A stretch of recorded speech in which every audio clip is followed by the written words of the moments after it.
You are now tuned into the Boxing Bros. I'm Caden, and oh, snap. We got him. I was just about to say he's busy and he will join us when he can, but it looks like he got it.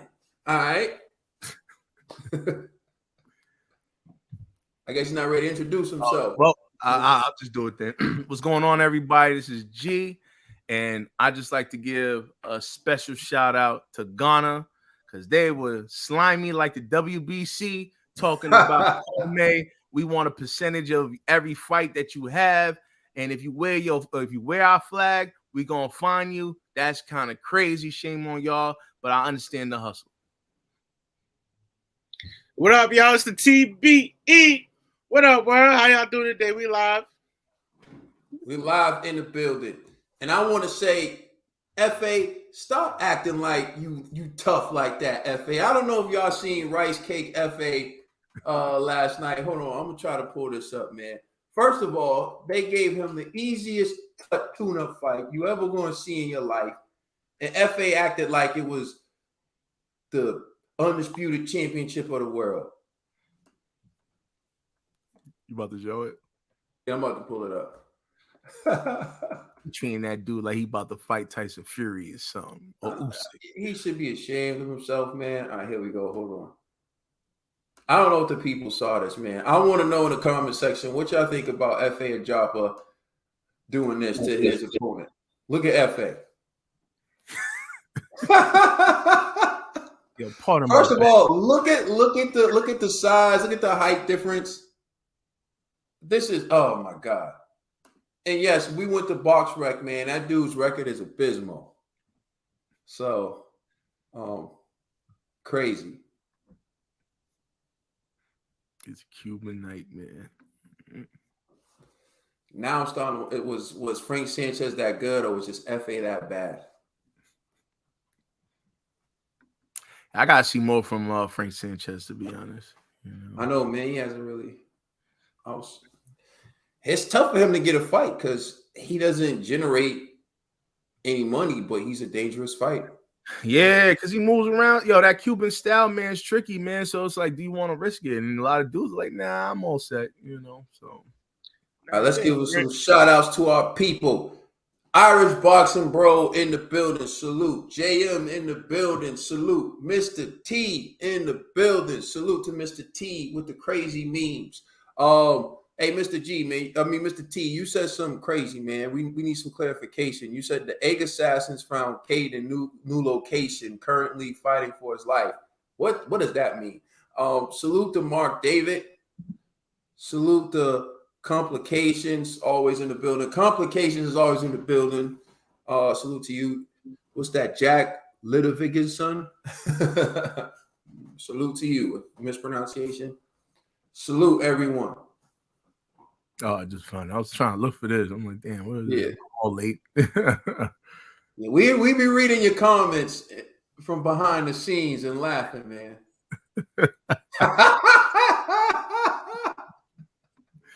Edibles out now. You know.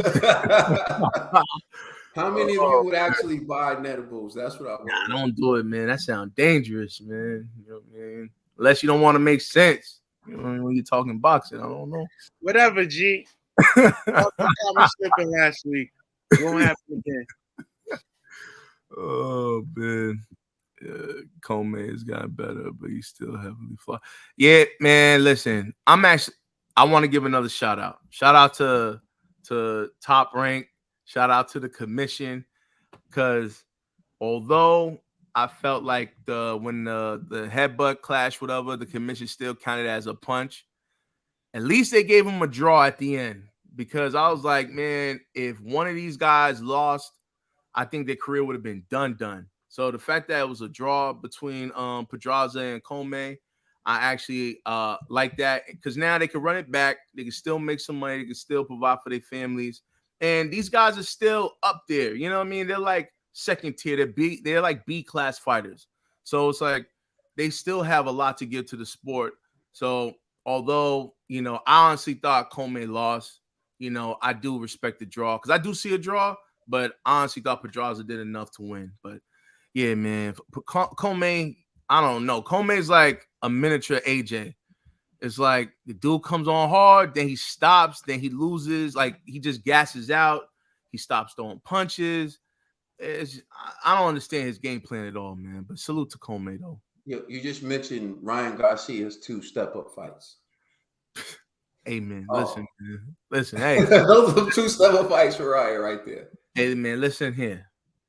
When Pedraza fought Tank, I said, hey, that's Tank's first real fight, dog. Those count, man. Listen, y'all can't hate on these guys, man. You got to give them credit. You know what I mean? Nobody's hating. I'm just saying those are 2 good opponents for Ryan Garcia. That's what I'm saying. Those are 2 good step-up fights for Ryan Garcia. Yo, Can you put I got to watch that. Yeah, that's what I didn't watch it. Literally, I was like, how come these ain't free? You telling me? Oh, yeah. I got to watch AJ versus Usyk 2 with my subscription to the Zone, but I got to pay to see KSI. Exactly. I'm Gucci, bro. I'm Gucci. I did not see any of that charade. G, can you go to HLD? FA probably get fed to Jared Anderson in I think December. that's what they're gonna do, to be honest with you. Huh? I think that I honestly agree with them. I think they're gonna probably do something like that. You know what I mean? Yeah, so I can't find it. Yo, it's HLD. Yeah. It's at the bottom.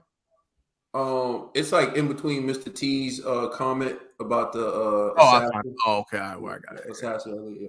There it is. Yeah. So he says FA probably will get fed to Jared Anderson in December.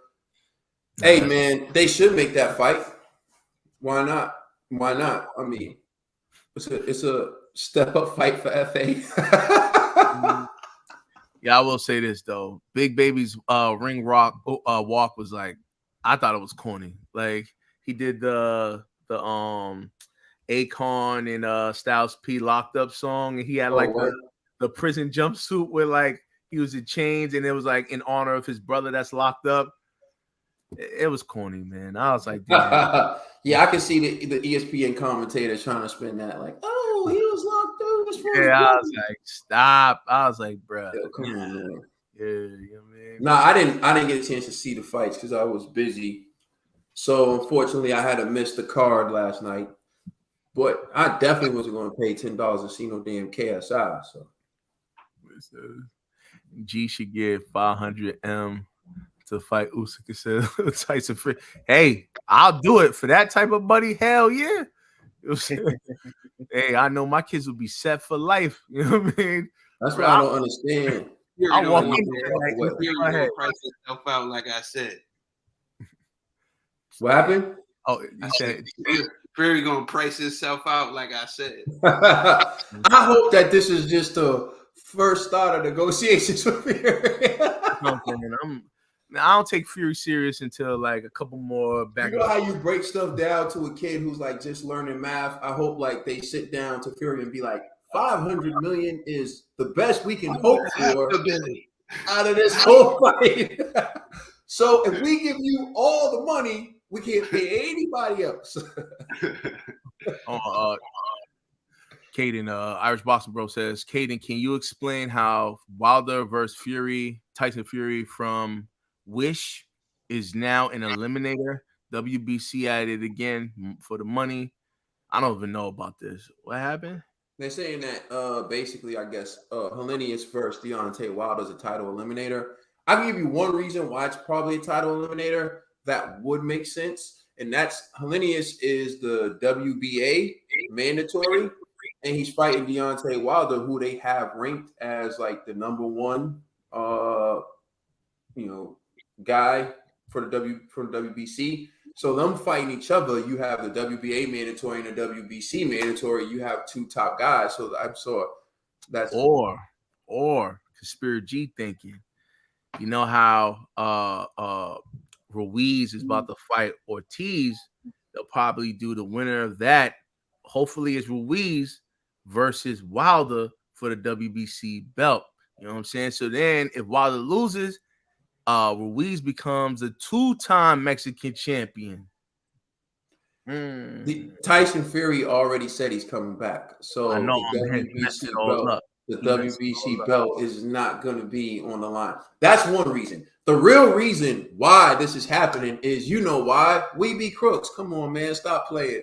Yeah, G, Mauricio is about that money. He is about that money. If it makes money, Mauricio is there. Oh shoot, y'all talking about my man Joe Joyce. Watch y'all mouth. Mauricio Suleiman is a Maurice. You know what I mean? All right, I want to get. That would be a dope fight though. Joe Joyce versus Sanchez. I would like to see both styles, but man, Joe Joyce beat Sanchez, bro. Come on now. Don't knock Sanchez, man. JLX in the building, man. All right, you tell you what Sanchez TVE? Yeah. I think Sanchez is going to be winning on the points. And he's going to get tired of punching Joe Joyce. That's what I'm saying. Then Joe Joyce is going to take him out. You know what I mean? So, I don't know. That thing, but it was how they had the stupidest guy in charge to release him from the cuffs. Yo, bro, he really walked out in like handcuffs. Bro, in real, like real. It's on Twitter, bro. Like if you go to Top Ranks Twitter, you'll see it. Put it in right now.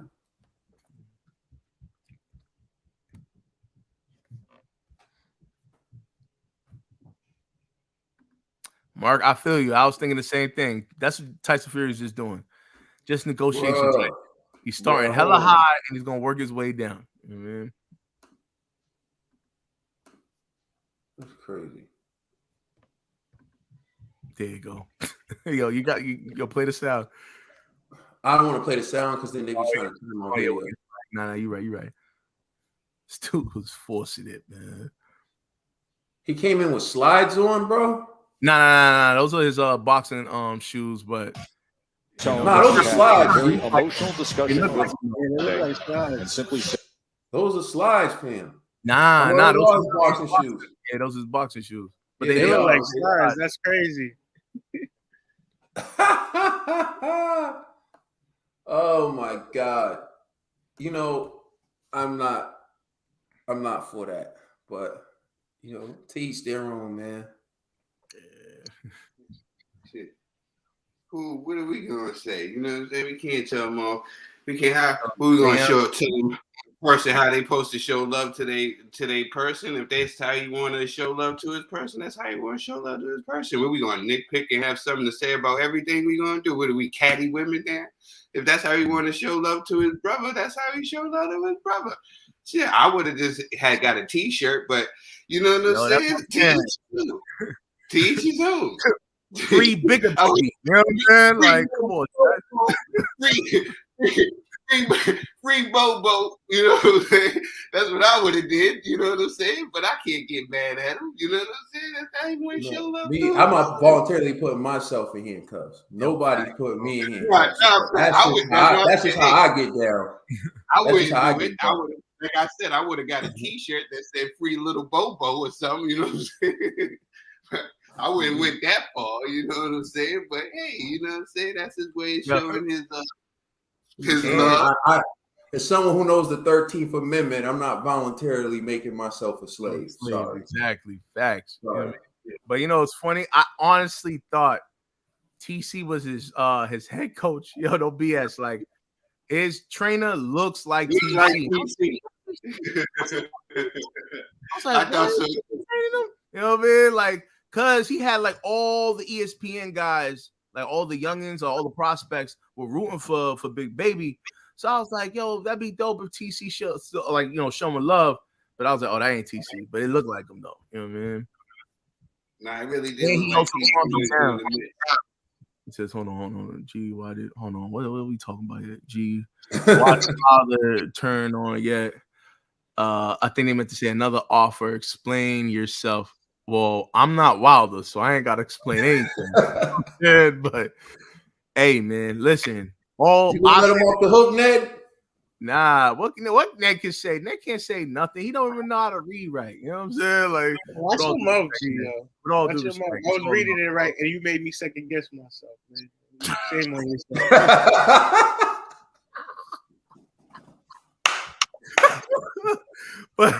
But hey, man, listen. I agree while I think in the process of while they're trying to expose Eddie, he kind of exposed himself. But that doesn't mean they're not still ongoing with negotiations. And I did see what Eddie Hearns said. Eddie Hearns is claiming he reached out to Wilder not for AJ, but before a Dillian White fight. So, hey, all shall be revealed, man. You know what I mean? So, as of right now, I have no comments, but it does look kind of funny still on Wilder's end. So, hopefully, we can see Wilder versus Dillian White or Wilder versus AJ. I thought this explain why Wilder turned down. Yeah, I thought Ned, I remember you said you was gonna chop my head off for this. Go ahead. This y'all. That was not the time, man. That was not the time. Oh, okay. I respect it. Yo, when Ned feels like it's the time, that's when your head is coming clean off. It's coming. You was talking spicy last week. That was you was talking real spicy, like Carolina Reaper spicy. Okay. Oh, because your hero's biceps didn't win the fight. My bad. You know what I'm saying? Like, it's all good, man. Helenius will be crowned. Let me stop. Yeah. No, honestly, I'm not even going to hate on Helenius. It's possible though. You know what I mean? Like, I don't know, man. I'm gonna be honest. I seen the little footage of Wilder working with Malik. I really wasn't impressed, yo. I'm sorry, but bad people showed him love. I'm like, that left hook, don't look that. I know that hook is so amateur, bro. That's what I'm saying. I'm like, no, I'm getting nervous. I'm like, I don't know why he doesn't turn his hook over. Yeah, I'm like, bruh, come on, man. Like, this is the time to probably have somebody out there. Unless that left hook is just to set up the straight right. Then maybe, because I'm like, bro, what kind of left hook is this? Like, you know what I mean, I've seen people throw it like that, like with the knuckle, like this way. Yeah, but I'm just like, well, while he doesn't even turn into it, it's like, I don't know. I'm a little nervous, man. Usually they teach you to throw it that way because back in the amateurs, you see like the red and blue glove with the white, and the white part of the glove is scoring. So like when you go like, throw the hook like this, you don't get no points for it. So when you're amateur, they teach you to throw it like that. Really, you should turn it over, but I don't know. Like, we're gonna talk about Robert Garcia. Don't worry, we got that up. When are we gonna get it started? Because I have a lot of things to do today. All right, let's get that popping. All right, first up, Tyson Fury informs the WBC that he will continue his career. He unretired from retirement. Fury had what may be the shortest retirement in boxing history. I don't know if we looked it up, but Tyson Fury announces that he is in fact coming back to boxing. So I'm gonna turn it over to you, Conspiracy G. What's your reaction to that? And do you think that means we're going to see Undisputed? Yeah, of course we're going to see Undisputed, man. We better see Undisputed. I think we all knew. Let's just be real. He wasn't going to retire, but I ain't going to front.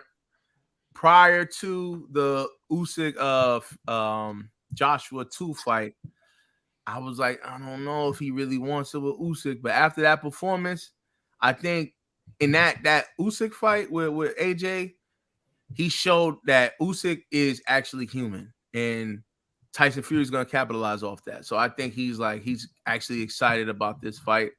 If I was Tyson Fury, I would take this fight easy. We seen the video of him and his wife celebrating, like, yo, we about to eat Ukrainian soup. You know what I mean? So why not, man? Hey, become undisputed. Finally unify all the belts. He's had all those belts before, but now he's gonna have all 4 in his 4-belt era. So, hey, man, my money's on Tyson Fury.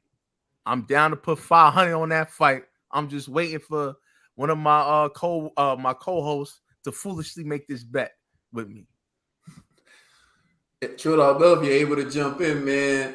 The floor is yours. Tyson Fury informs the WBC that he will continue his career. Yeah, I don't know, man. I believe it when I see it, man.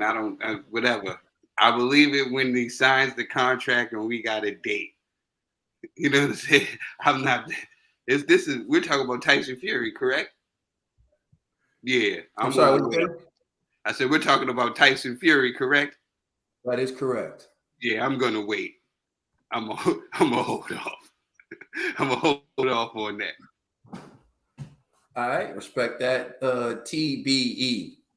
Now I'm on the same trade as Trail. I just want to see how negotiations go right now because he already said he wants $500 million to fight, man. So I don't know how reasonable Tyson Fury is going to be when, that number is nowhere near what he's expecting, and till we get more confirmation or that negotiations are going good, or we hear more. I hear more positive news from Fury's side and Usyk's side.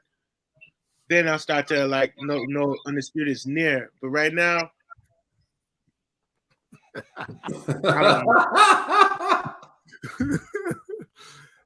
Listen, Irish Boss, bro, I'm gonna keep it 100 with you. I'm not worried about Usyk at all when it comes to Tyson Fury. I promise you that. Listen, I can't wait. I might literally show up in a chef's outfit when we actually do the episode. I promise you. So here's the question to everybody. How easy are y'all gonna let G off the hook if Usyk beats Tyson Fury? Because G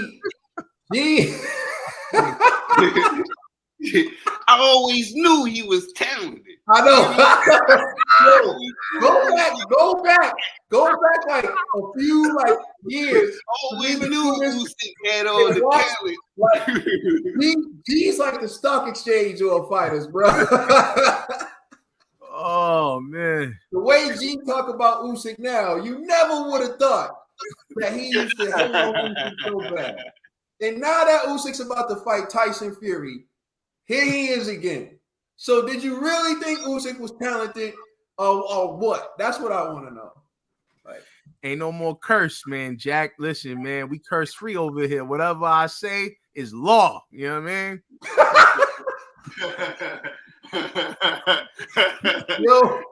Yo, I never see someone get so much mileage off of one prediction in my life. I better run G off this show, man. Oh, Rachel, you could have been here earlier when we got in on your boy Ineffective FA and his pathetic showing. Oh man, it was good, Rachel. Yeah, I mean, I agree with Dollar Bill. Tyson Fury wakes up one day, feels one way. He gave up the Ring Magazine belt. Then he decided to keep the WBC belt. My man Fury is trying to get a bag, and so I'm not mad at him if this is how he feels he has to go about getting it. But until they actually have a deal, announcement, a press conference, and they're walking toward the ring, I don't know. What I can say in Fury's favor is he has always made the big fight. So I give him props for that, and I hope that he'll do it again. Oh, so y'all really gonna be like, oh, because I'm picking Tyson Fury, that means Tyson Fury gonna lose when the jinx has been reversed. Come on, people, show some respect, man. This is getting crazy. Hold on, what? 1-99, man. Mark and I thought Mark was cool. You know what I'm saying? Oh man, y'all crazy. Anyways, next topic. The title fights, yeah, for heavyweight title fights. Fury versus Usyk rank in the history of great fights. Oh man. All right. Dollar Bill. What do you think? What do you think this ranks? Is he there? Oh, is he? Yeah. All right, G. What do you think it ranks? In the greatest fights of all time?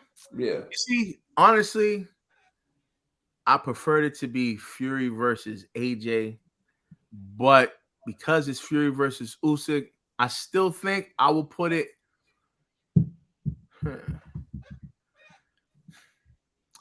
Oh, we're only talking about heavyweight fights, or we talking about all fights? All fights. All right, so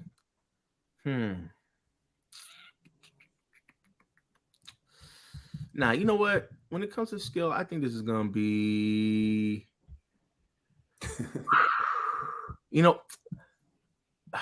man, because skill-wise, I think it's gonna be an excellent fight. But there's no build up really between these two guys, man. So Usyk doesn't really talk trash, you know. And I feel like if it's gonna be at Saudi Arabia again, that's gonna be whack. So I'll probably put it behind.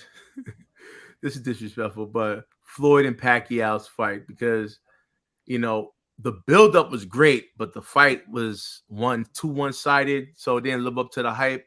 This one, I don't think there's gonna be hype there, but I think the fight itself is gonna be exciting.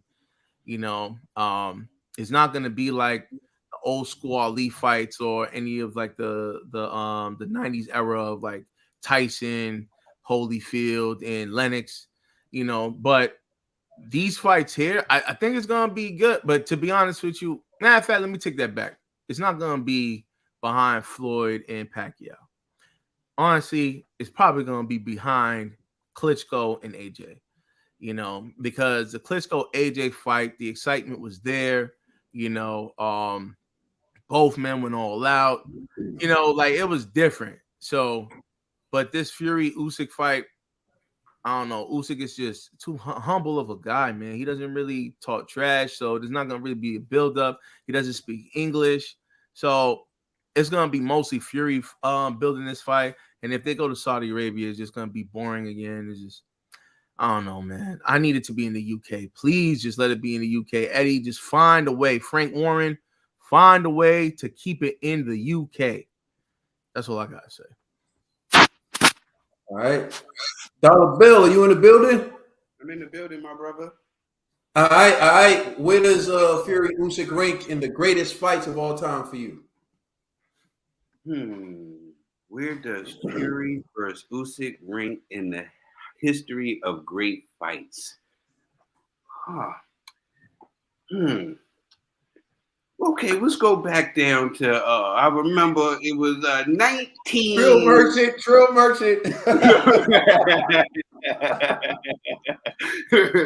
was 1947. No. I recall in 1947. During a war, I think honestly, to be truthful with you guys, I really think that this would rank high in one of the greatest fights of all time. You know why? Because it has been a long time since we had an undisputed heavyweight champion, right? In the great Lennox Lewis, and I think that it would be a great for the heavyweight division to have one face, one name. Especially in this 4-belt era, I think that would be a big statement. Especially if you're celebrating both guys. You know, any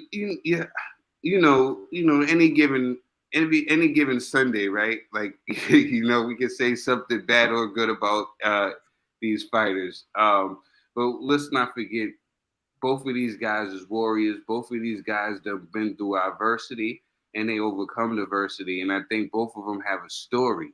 And I think that their story will sell this historical fight. You know, Tyson Fury's story, him coming back from where he's come back from.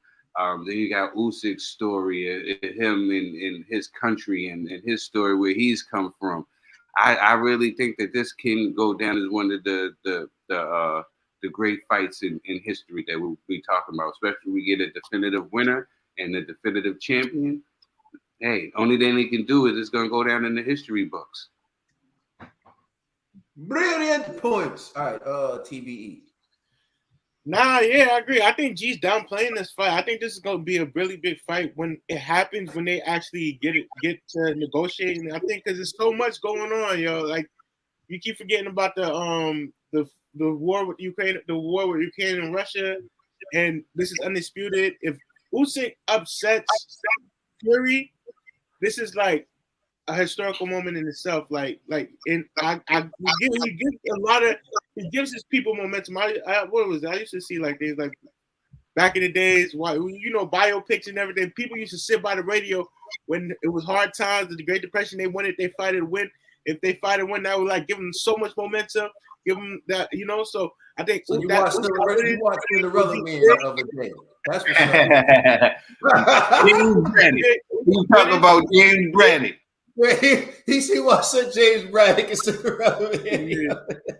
Usyk winning will be big for his country, and the whole world will rally behind him. And it's a moment in history where you have, you know, he brings the belts back to Ukraine because, you know, the Klitschko brothers had it. And I guess they will be in their corner, his corner too.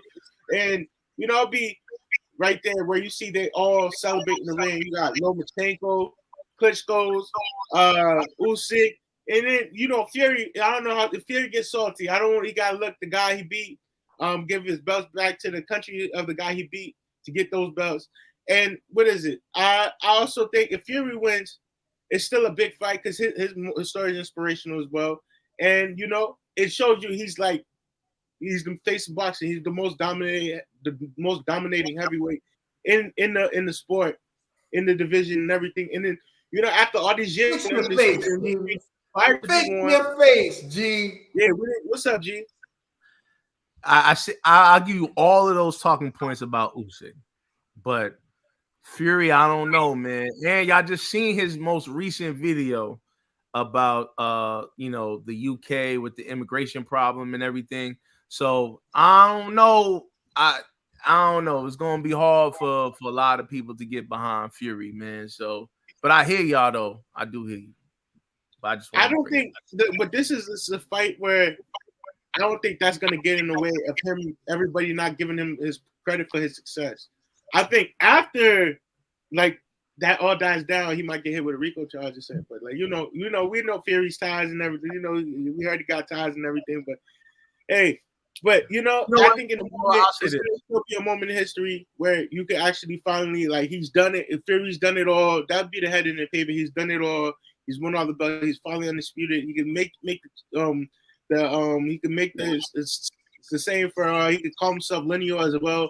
We have the definitive champion after all these years and wanting undisputed and not getting it. So whoever wins this fight is gonna be a great time in history. It's gonna be a big ups for Usyk, and it's gonna be a big ups for Fury. And I think we can put a rest of this after that, unless they want to run it back 2 or 3 times. Yeah, you know what? Now I'm about to sound like flip flop G, because now I didn't even factor in a major component. Both gentlemen are white, so you know this is gonna be like the first time in a long time. I know this will be the first undisputed white heavyweight champion. So I think that is going to be major across the world. So you know what? Yeah. So stop lying to myself. Man. You know what I mean? Like, I'm thinking about it from how these gentlemen are marketing wise, but man, honestly, just who they are is going to sell itself. So it's going to be definitely top 3 greatest fights because ESPN, I know for a fact, ESPN and Ring Magazine going to make it, you know, one of the greatest fights, at least on Twitter. So that is what it is. Somebody said, "Wow, G went there." So you unmuted your mic. I don't know if you had something to add before I go in, but it looked like you unmuted your mic to say something. Nah, I don't got nothing to say. You typed it out with a 10-foot pole. But you feeling me though? I'm just saying what y'all thinking. You know? I don't think I would have told. I just started late. Yeah, a little late.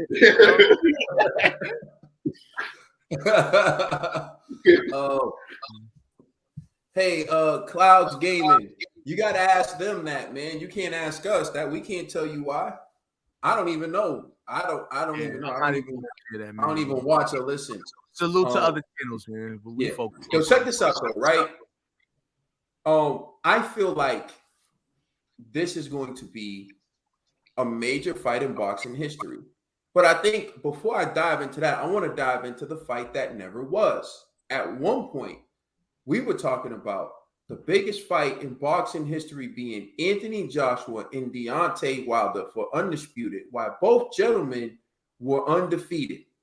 Their fan bases would argue amongst one another, and we would predict who we think would win. The same thing that's currently happening in our chat right now. Had that fight taken place when it was supposed to take place, both gentlemen would have made in excess of $100 million. eventually, at some point, in total, based on the rematch or the trilogy they would have had. And one of them, or even both of them, if they split, would have become undisputed champion. But instead, they try to play the position game. They try to play the A-side game. They try to play the, I'm going to hold out to get more money game. And where did it get them? Tyson Fury replaced Deontay Wilder, and Alexander Usyk replaced Anthony Joshua, because it's the traps you don't see that get you. They didn't see Fury coming, and AJ didn't see Usyk coming. So let that be a warning to people in other divisions who want to play around and not make the big fights. If AJ and Wilder would have fought each other when they could have for undisputed, we would be talking about that as one of the biggest fights in boxing history. But now they've been replaced. And so since they've been replaced, let's talk about this fight. I don't think it's bigger than Floyd Mayweather Pacquiao. I don't think it's bigger than Floyd Mayweather versus Oscar De La Hoya. I left college during my prime years in college, during the biggest party of my college years, to go home to watch that fight. That's how big Mayweather versus De La Hoya was. Revenue-wise, I don't think it's going to exceed Conor McGregor and Floyd Mayweather. So those are three fights I don't think it's going to be bigger than. Now we got to talk about Felix Trinidad, Oscar De La Hoya. I don't think it's going to be bigger than that fight. That fight was huge. That fight was shut down the world as well, right? So I don't think it's going to be as big as that fight. I also don't think it's going to be big as some of the legendary fights, Lennox Lewis, Mike Tyson. Someone wrote Lewis Klitschko. Lewis Tyson was just big for the culture. Tyson Holyfield 2, right? I don't think it's going to be bigger than Tyson Holyfield 2, mainly because Holyfield had shocked the world by beating Mike Tyson, and then the second fight, Mike bit his ear. That lives on forever. Mike didn't just bite him once; he bit him twice. Mills Lane lost his mind trying to figure out what to do in the middle of that ring. So that's another great fight, right? You have Pacquiao Marquez, their trilogy. There are a lot of great fights in boxing. So where does it rank? Muhammad Ali, Joe Frazier, Muhammad Ali, George Foreman. I think it's going to rank somewhere in the top 15 when all is said and done. I think there are a lot of fights that trump it in terms of interest. Ali, Frazier, the first fight, 2 undefeated champions, 1 coming out of exile. We can go on forever. The point is, this fight is up there. It's just probably not going to crack the top 15, but what it's going to mean for boxing, for the purposes that Trill said, giving us the first undisputed heavyweight champion since Lennox Lewis, is going to be major. So that's going to be what it is. But this is definitely one of the biggest fights in boxing history, for sure. All right, so next up, we're talking about is Usyk still being underrated by the boxing community? All right, G, why don't you G, first. Yeah. G, why don't you go first? G, why don't you answer this, G? Hold on. In regards to what we talking about, though. So you see, I'm trying to be objective here. What are we talking about? You know what I mean? Is he still being underrated? Like, are people still overlooking his chances to become undisputed heavyweight champion? Are people still refusing to give him his? I'm being honest. Yo, listen. No, with all due respect, there's no. I just. With all due respect. I'm trying. G, you one of them boys who think. G, hold on, G. You one of them boys who think you can say whatever to a man unless you say. That's what you think. G. I'm trying to be respectful here because I do respect Usyk's talent and skills. But again, we're talking about Tyson Fury. He also has talent, skill, but he's just bigger. Yo, man, listen. If Usyk could beat Tyson Fury, man, there must be something wrong with Tyson Fury, bro. It's to me how it can't be Usyk. No, listen, man, listen. Usyk is an amazing talent. But we're talking about freakish a super heavyweight. What is wrong with Fury? Yo, man, listen. I don't see what strategy can Usyk. You think Usyk could win by pity patting Tyson Fury, bro? That's not happening. It's just not happening. You know what I mean? And Usyk can't fight on the outside because he doesn't have the reach, so he has to do it on the inside. Go ahead, Kaden. Nah, briefly, salute Big Mo in the building. Big bro, Big Mo in the building. Salute to you. Thank you. That's what I'm saying. Yo, Mo understands, man. It's no disrespect to Usyk. We're not disrespecting Usyk. It's just, bro, you going up against a real big guy. Big Mo don't know. Big Mo would been rocking with Wilder with you for all these years too. Whatever. Anyways, like, it's no disrespect to Usyk, man. But like, I think people are giving Usyk his flowers. And they're giving him his just due. It's just when you're comparing him to Tyson Fury, come on, everyone smells the Ukrainian soup in the air. That's all it is. You know what I mean? Like, we smell it. Oh, like Kaden smells it too. He trying to front right now. I don't smell Ukrainian soup. I just did this. I just did. You know what I mean? You didn't see that? He was like, damn. You know what I mean? So, man, I'm telling you, man. Listen, don't get in with the foolery, bro. Foolery. Okay, Ned. You want to make the $500 bet with me? Why not? Hold on. Why you keep trying to make this bet with everybody? Gee, like, look. I'm just let the audience witness this. All these guys are clowning me for picking Fury, but when I say let's make a $500 bet, they're all like, nah, because they all deep down inside are gonna pick Fury. Let's just keep it real. So it's not underrating Usyk. Go, Trill. You got it, Trill. Go ahead, Trill. Fury's better. Listen, nobody is clowning you for picking Tyson Fury at all. What I'm trying to tell you is to stop underestimating this guy.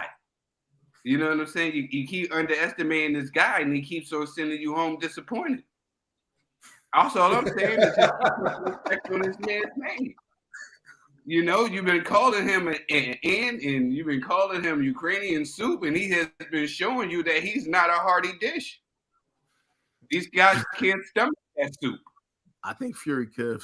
Let's do it like this. G. I'm not going to give him the victory because this is the thing that we do here on Boxing Bros. We don't give people the victory before they won. Mm-hmm. But we do give our predictions, though. And our predictions is our predictions. We can give predictions. I still haven't given my prediction. Nobody's right 100% of the time. In fact, G, let's do it like this. G, when Usyk fought Derek Ward Chisora, who did you pick to win that fight? Chisora. But I blame Chisora for losing.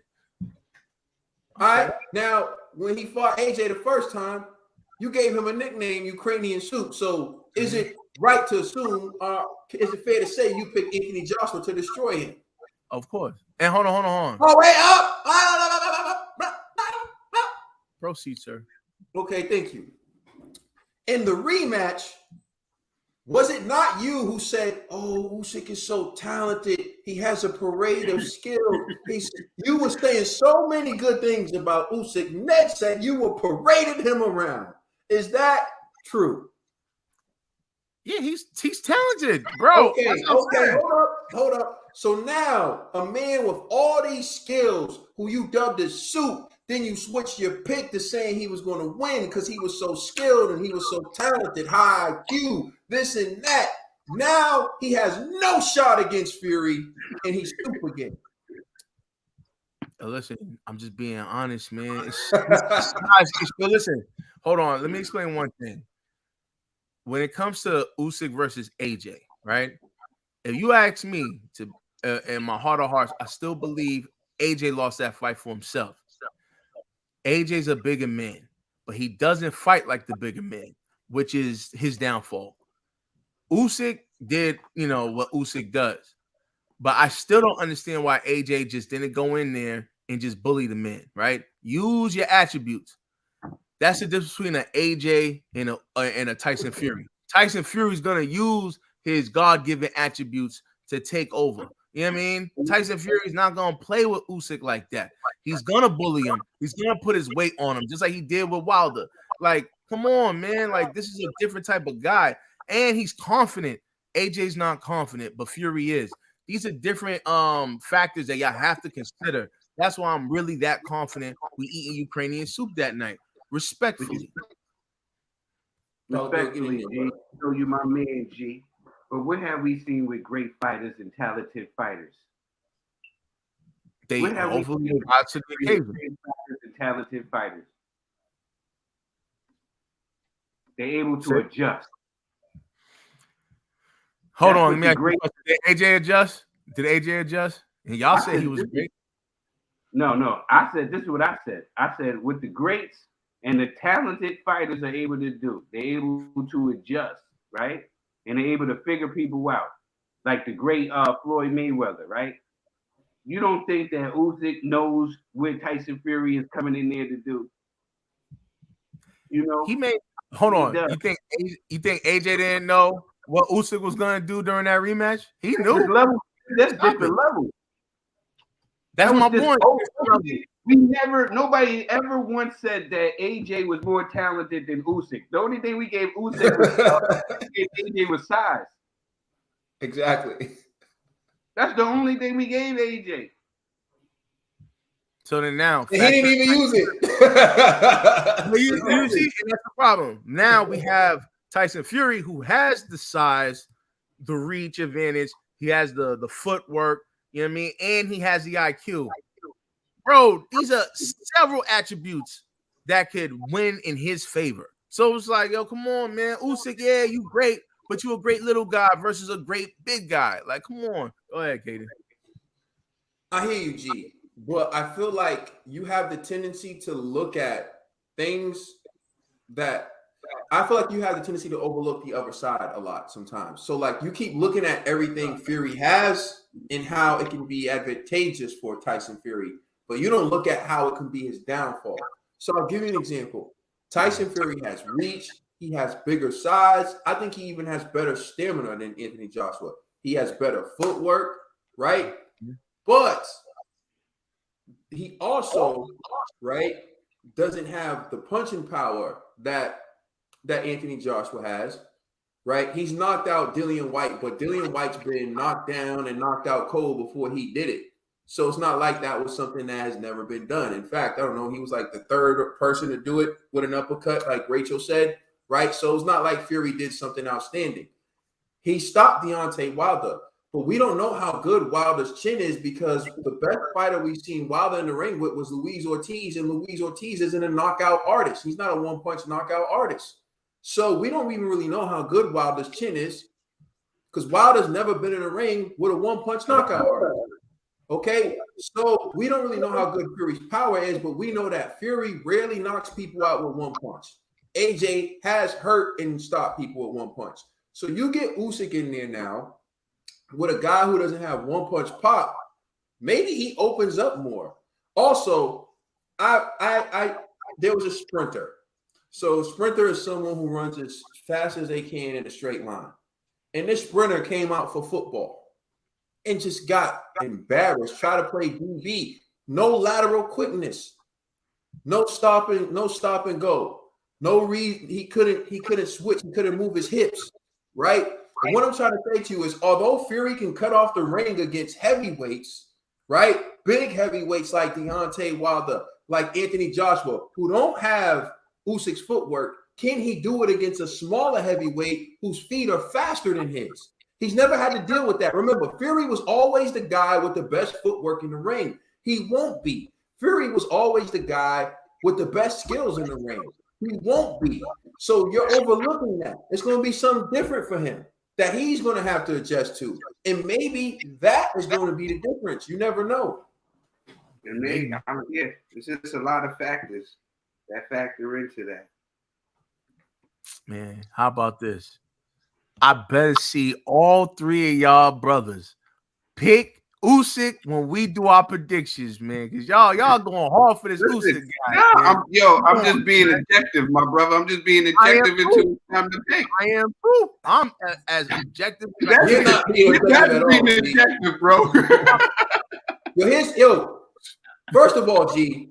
It's like watching Game of Thrones. The red wedding? We're gonna watch the red Ukrainian wedding. You know what I mean? That night, man. Let's just stop the Here's cap. the thing, G. It's about how strong you are in dismissing Usyk. See, there's a difference in saying I pick Fury, but I think Usyk has a shot, right? Or Usyk is very talented, he could pull it off, but I pick Fury. You go, hey, shoot, get the can. I'm sending y'all gold. All right. I bought the ingredients to make a Ukrainian dish. You know what I'm saying? You go that far. Like to say he's not good. That's the difference. And for example, if you go back, we have principles on this show. There's actually we lay it down. Like I told you, I was always taught a big fish eats a little fish. It's just the way it is. For example, would you say that Dimitri Bivol is more talented than Canelo Alvarez? Hell no. Would you say he's a better fighter than Canelo Alvarez? Hell no. All he had was size. That's what he used. That's how he won, right? Kudos to him. Canelo bit off more than he could chew in that fight, right? Or at least he fought the wrong style for someone that big, right? But at the same time, right, you got to understand that just because he did that doesn't mean he's not the more talented fighter. And so I was taught that a big fish eats a little fish. Now, there are those occasions where a great little man comes and beats a big man. We already saw it. Usyk just did it to AJ. Now, Usyk is saying, I'm going to try to do it to the even bigger man. So I get what you're saying in terms of you think that Fury's size is going to be an advantage. But all I'm saying to you, remember, this little man has already proven to you he can take down the bigger man. So where you say a big fish eats a little fish, I'm looking at Usyk like, I just saw this little fish eat a big fish. Now he's trying to eat a bigger fish. I'm going to take him more seriously in this attempt to eat this bigger fish than I took him to in his attempt to eat the bigger fish last time. Go ahead, Trill. And another reason is he's not running from this. He's running towards it. He's running towards it. He wants this fight. He wants to be great. He sees that he said, if he's not fighting Tyson Fury, he's retiring. He said, he thinks that this is easy money. The reason you think Tyson Fury, he thinks that this is easy money too. He wants to see something that he can exploit, and he wants this fight. He's not running from it. He's taxing the sun. He's not even worried about money. He's not talking about no negotiations. He's not saying you're going to have to give me the biggest bag to make this worth happening. He's just like, send me the contract and I'll sign it. Peace out, Irish Box. I just got one thing I need to say. I hear what Trill was just saying, but I done seen drug addicts run into moving traffic. So it is what it is. You know what I mean? See the commonality that you're trying to say. Usyk, see what I'm saying? just because Usyk is different. Like, that don't mean nothing to me. You know what I'm saying? Like, come on, son. Like, that just means He's running he likes to to be this. food. You know, like he just likes to be food. That's Listen. all it is. He might think Tyson Fury's food. He might just think the last person that he fought wasn't as good as he thought. He's probably thinking that he's better than Wallin. He's better than Cunningham. Maybe that's what Usyk is thinking. You know what I'm better saying? than Wilder. He's better than Wilder. That's what he's thinking. He was like, who's this guy? Look at who this guy done fought. And look at my resume compared to his resume. And Usyk say he's gonna turn his behind off for Fury, yo. And he has, like I said, he has a Klitschko's in his corner that could like teach him how to like deal with like Fury trying to put his weight on him and everything. So we don't know what he's cooking up over there. The thing is about Usyk is you got to understand you're dealing with a guy who's a boxing savant. And like the thing about Usyk, what Trill brought up was a great point. He can adjust and he can adapt. Now remember, AJ came out in the rematch and had a good, out of the first 3 rounds, I think he won 2 on my card. AJ. And Usyk immediately adjusted. And AJ never adjusted to Usyk's adjustments. Because what you got to understand is when you're an elite boxer with a high IQ, as soon as you get hit with something, you don't get hit with it again. As soon as you see something, you figure out how to break it down. That's what makes the greats the greats. Now, you said, is Anthony Joshua talented? Anthony Joshua was talented, but he's not what we would call one of those elite boxers, like elite boxers, like Floyd Mayweather, high IQ, Bernard Hopkins, they see what you're doing, they adjust, and then they start using it against you. So the thing with Usyk is, whatever Fury's doing, he's going to switch. Then Fury's going to have to switch. Remember, Deontay Wilder is do one thing. He did one thing the first 2 fights, right? Usyk can't hurt Fury. How do you know? Because I heard he can't hurt Joshua, but then I watched him do it. I heard he couldn't hurt Joshua, and then I watched him do it. I heard he couldn't hurt Derek Chisora, and then I watched him do it. I think it was the 8th round. He had Chisora against the ropes, and it looked like he was about to stop him. I heard that Anthony Joshua is a ferocious finisher, and he's all this. And I've seen him finish a lot of guys, but in that 9th round, I didn't see him finish Usyk. So at what point am I supposed to take your word in this chat, or am I supposed to take the evidence into account? Because I just want to know, because the evidence says otherwise. You know what? You're right. Ned, what do you guys say about all this? Let Ned cook. I know G the chef. G the chef, but I'm cooking now. I'm just saying, Fury's a talented fighter, but Usyk's a talented fighter. I know this is gonna be a great fight, and I'm not. All my chips ain't on Fury like G, you know. So hold on. So are you saying you want to take that bet? No. Oh, okay. All right then. Respect. Not yet. Not yet. Woo-hoo! What is it? Is it the 500 too much for you? Should I lower it? I gotta see when it happens. I just gotta wait. I'm not gonna put my mouth where. It might be a waste of energy. Fury might not show up. Every time that makes a bet with me. I don't know. I'm up on G right now. Yes. So I don't know what G you up on what? Don't lie to yourself. Hold on. Every time you feel bad. Wilder Fury 2. And I think you bet on Wilder Fury 3. So thank you. I'm up on G. You only got me on the Brazil fight. Hold on. No, you got me on the Brazil fight and the Ortiz fight. On everything but the Wilder fights. The Wilder fights, hey, you know, I have to do that. You know what I'm saying? But you know, everything else I violate you on. So it is. You got me with the Wilder Ortiz too.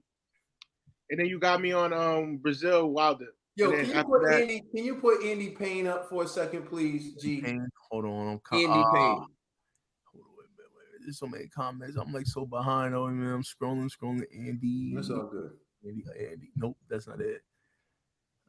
Just keep talking. I'm gonna find it. Oh, there it goes. All right. Yeah. No. The other one he said. I'll read it. It doesn't matter. You don't got to put it up. Andy Payne says, Caden.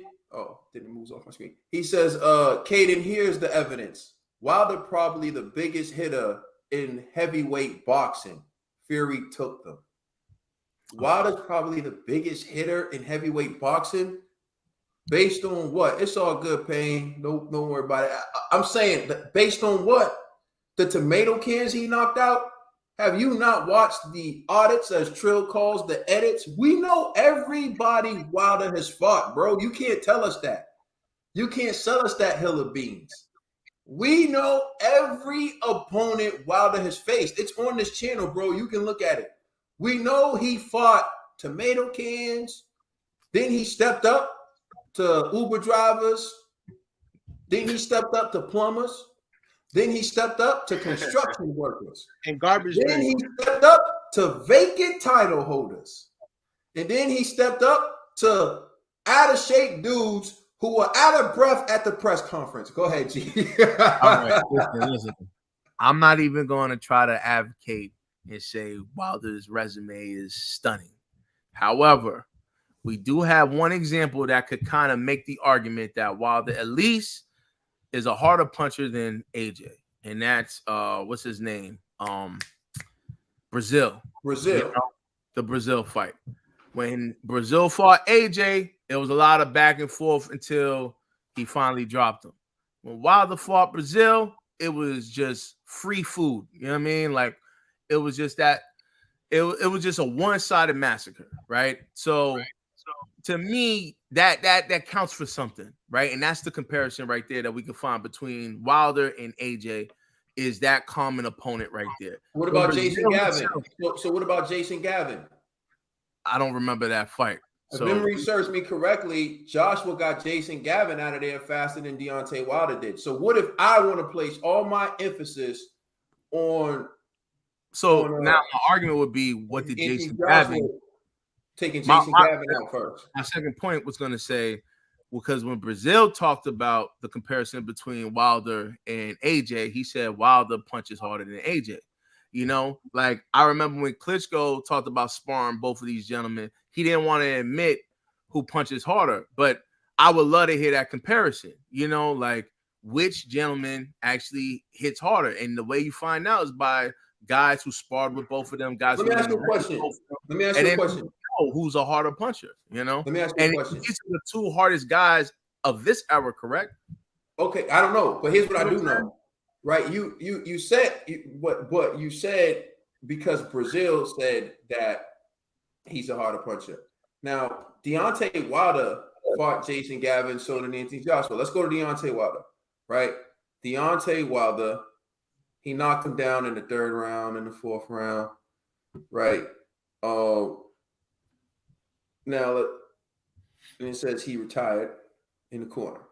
Now, here's Anthony Joshua. He's down twice in 2 and 3. Knocked out by Anthony Joshua, like knocked out cold. You see that? Knocked out. With Deontay Wilder, he retired in the corner. So, right, could it be, right, because Anthony Joshua knocks him out, that Anthony Joshua landed a clean punch, right? A clean punch on Gavin, so that's why he was able to knock him out cold. The same way that Deontay Wilder was able to land a clean punch on Brazil. It's not necessarily about who hits harder. It's about who lands the cleaner punch. All these guys are saying that the guy who hit me clean hits the hardest, which would logically make sense, right? If you ask Dillian White who hits harder, Tyson Fury or Derek Chisora, he'll probably say Tyson Fury, because he knocked him out cold. But if you look at the results of Tyson Fury's fights, it doesn't suggest that. So my point to you is, does Deontay Wilder have power? Yes, he does. Does Anthony Joshua have power? Yes, he does. Can they both knock you out with one punch? Yes, they can. Who hits harder? Who lands the cleanest? That's what all these guys are going to say. That's who all these guys are going to say hits the hardest. That's what I'm trying to tell you. It's based on what? You dig what I'm saying? It's subjective at the end of the day. Yeah, you know what? I agree with you. However, we could also look at how and the way Wilder does it.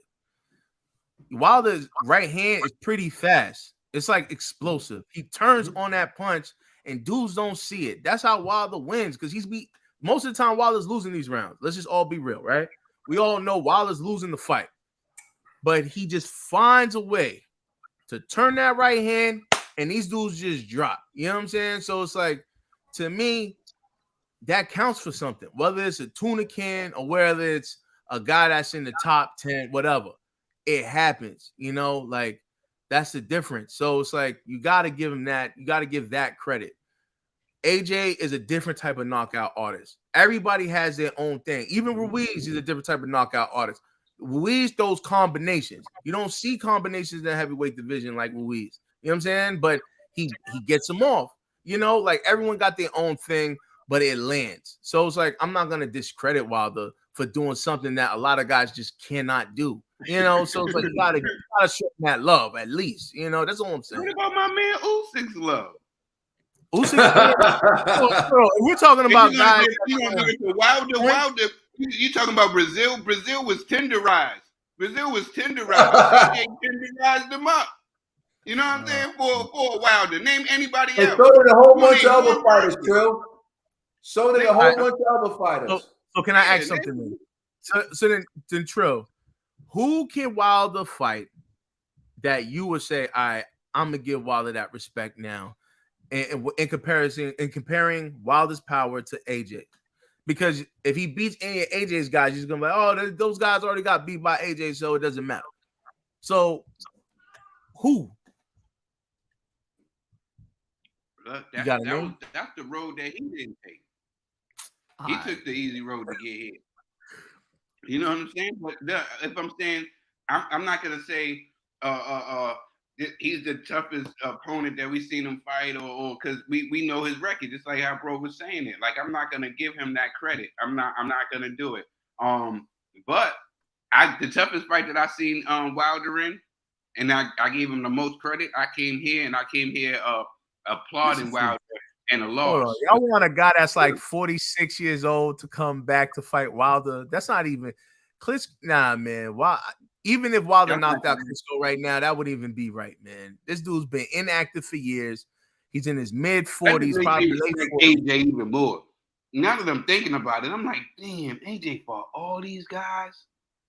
He fought all these guys. He ain't even up there on the 40-0, and AJ ain't even got 30 fights underneath his belt.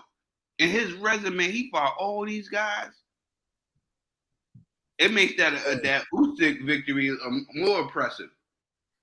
I'm just gonna say this, Rachel. If Povetkin wasn't a drug cheat, we would have seen that fight. There goes the classic Wilder fan excuse for that fight not happening. Every time Wilder doesn't fight a good fighter, there's an excuse. Like Anthony Joshua, like he Wilder acknowledges that Eddie Hearn contacted him to try to make a fight, and then he tries to spin it like, oh, they knew AJ was going to lose. They trying to give you a fight. If you think AJ's so easy and they knew he was going to lose, why don't you just beat him? That's what I don't understand about Deontay Wilder. It's almost like Deontay Wilder gets to say, oh, he lost to this guy, so I don't need to fight him. And everybody gives Deontay Wilder credit like he beat the guys that Joshua beat. Like G, for example, in his argument, he nitpicks one fighter who Deontay Wilder knocked out and did it faster than Anthony Joshua. But he forgets all the other elite fighters that Joshua knocked out that Wilder never stepped in the ring with and proved that he could knock out. And the difference, that's not my argument. Just for clarification. Hold on, G. Please. Thank you. Right. The difference between knocking out Dominique Breazeale and knocking out an elite fighter is they actually come trying to win in their mind. They actually believe they're going to win. Unlike Eric Molina, who shows up for a check. Unlike Malik Scott, who shows up for a check.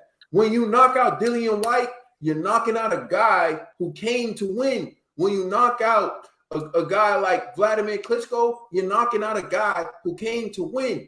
The first time Deontay Wilder faced someone, in my opinion, who actually showed up to win, he got knocked the hell out. So I can't sit here and be like, oh, Usyk showed up to win. Andy Ruiz showed up to win. Deontay Wilder has not fought those guys. So I can't be like, yo, I give Wilder's power more credit than AJ. He hasn't fought guys as good as AJ. And that's the point. So can I ask you a question then? Let's just say Fury does beat Usyk, right? Does that loss that Wilder experienced from Fury look really that bad if he lost to the best guy of this era? You see what I'm saying? Like, think about it. Fury. Well, you're trying to do cross comparisons. You're trying to say because Fury, you're riding the coattails of Fury to boost up Deontay Wilder. You're trying to say. What I'm saying is,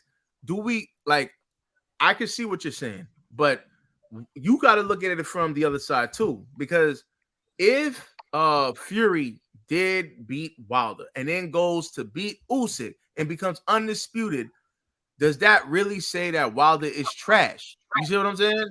Like, because Wilder could still. How does it prove Wilder isn't trash? So it doesn't prove that he is or he isn't because Tyson Fury is just number one. So naturally, everyone's gonna lose to number one, even number 2, number 3, number 4, number 5. So that doesn't disprove that, or that doesn't prove that Wilder is garbage or he's not an elite fighter. That doesn't prove anything. You know what I mean? Because he lost to number 1. Just like if AJ loses to number 1, AJ's trash. You know what I mean? Who said Wilder's garbage? No, well, y'all you started off by saying Uber drivers, tax cans. I'm talking about his knockout ratio. That's what I'm talking about. He's a devastated boxer. Yeah. All right. So you're saying the most devastated boxer.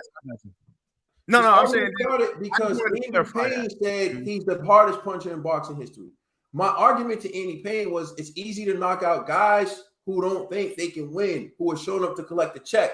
But say Tyson Fury, the first guy who showed up to win, he didn't knock out Fury. In 3 fights, Wilder didn't knock out Fury. He knocked him down, but Fury got back up. That's the difference between someone who thinks they can win and someone who doesn't. Just like Anthony Joshua, he found out that hard way too. In the 9th round against Usyk in the second fight, when he pummeled Usyk and he thought he was about to stop Usyk, and you see him smiling going back to the corner before the 10th round, he thought he had Usyk. What he didn't realize was he's fighting someone who thinks he can win. So Usyk's going to come out in that 10th round and try to get you. And that's the difference between the guys Wilder knocked out and the guys he hasn't knocked out. That's all I'm saying. I haven't seen Wilder knock out any guy who showed up believing they can win. That's my argument. Well, I will make an argument. I think Brazil thought he could win because it was personal. They were fighting over family and all that good stuff. The respect. My God. Why do you keep bringing up Brazil? I'm just saying. You think Brazil didn't want to win that fight, bro? Come on, bro. I don't think it's not about want to win. Did he believe? See, there's a difference between want and believe, right? Like I want $1 million. Do I believe that I'm going to get it? See, that's the difference, right?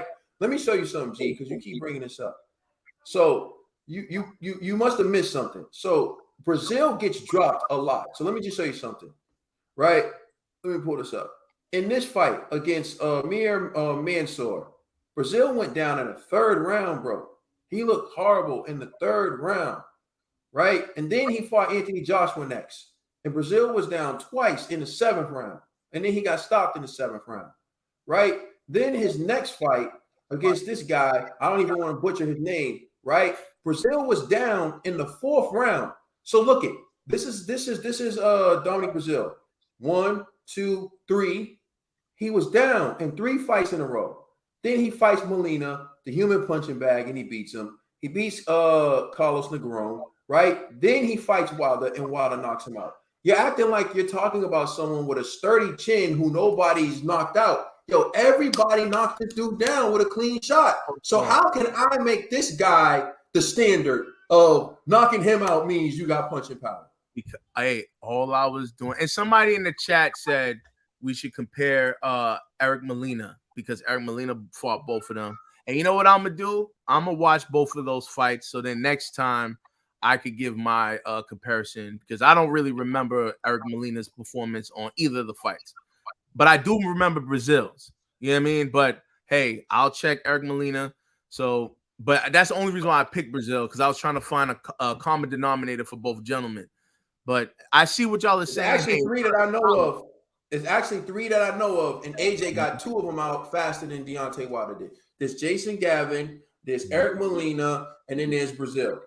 AJ got Jason Gavin and Eric Molina out of there faster than Deontay Wilder did. I just like to say salute to our cousin Complex. He's in the building. Yes. In the chat. He knew he was talking about Wilder. Complex skin started tingling. He said, hey, let me go set the record straight. Oh, man. Y'all, damn, man. Y'all, one day. You know what I mean? So, all right, let's go to the next topic. All right, we're going to the next topic. Hold on. Let me just clear something up for I'm just saying. Let me tell you what I'm just saying. I'm just saying there isn't enough evidence to make or say that Wilder's the hardest puncher in boxing history based on the guys he's knocked out. I'm not saying Wilder doesn't have knockout power. I think he does. He dropped Fury 4 times. I give him credit for that, right? But the difference is he didn't knock Fury out. Fury got back up. And nobody's knocked Fury out, so I don't knock him for that. But what I'm trying to tell you is I can't be like, yo, he's the hardest puncher in boxing history until he knocks out more champions, more former champions, more, contenders. Like he's knocking out contenders and pretenders. So how can I say he's the hardest puncher in boxing history? Yeah, Michael Buford, man. You know why? Because everybody taking drugs. That's why. That's your answer right there. You know what I mean? G gonna watch the Molina fight. Damn, G be asleep tonight. Word. And is this true? Hey man, Wilder got rocked. He did. Molina almost knocked Wilder out in that fight. Yeah, salute to Molina, man. Hey, whatever. Nah, G, you need to watch the Molina fight, bro. I'm gonna watch it today. I'm gonna watch it today. And then watch AJ fight Molina. I'm gonna watch both fights. Watch Deontay Wilder fight Jason Gavin, then watch Anthony Joshua fight Jason Gavin. Because you already seen the Brazil fights, apparently. It says Jason not enough evidence to quantify that claim. Oh, come on, y'all gotta stop the cap, bro. That dude got power, man. I ain't trying to hear that. That's not the argument. The I know, argument isn't whether he has power. The argument is he's the hardest puncher in boxing history. That's no, it wasn't boxing history. I thought it was of this era. No, who says the hardest puncher in boxing history? Pull up the comment. That's what I was saying. Yo, man, I don't want no arguments on that one. I mean, personally, I think George Foreman was the hardest puncher in boxing history. But hey, just me. I'll tell you, I don't want no problems with Foreman, bro. I look at that heavy bag, that big old. I've never seen a heavy bag look like that. Real, I don't want no problem. But up next, Robert Garcia says AJ is mentally weaker than Usyk. Oh man, yeah, this is crazy, man. So we're gonna have to dive into this.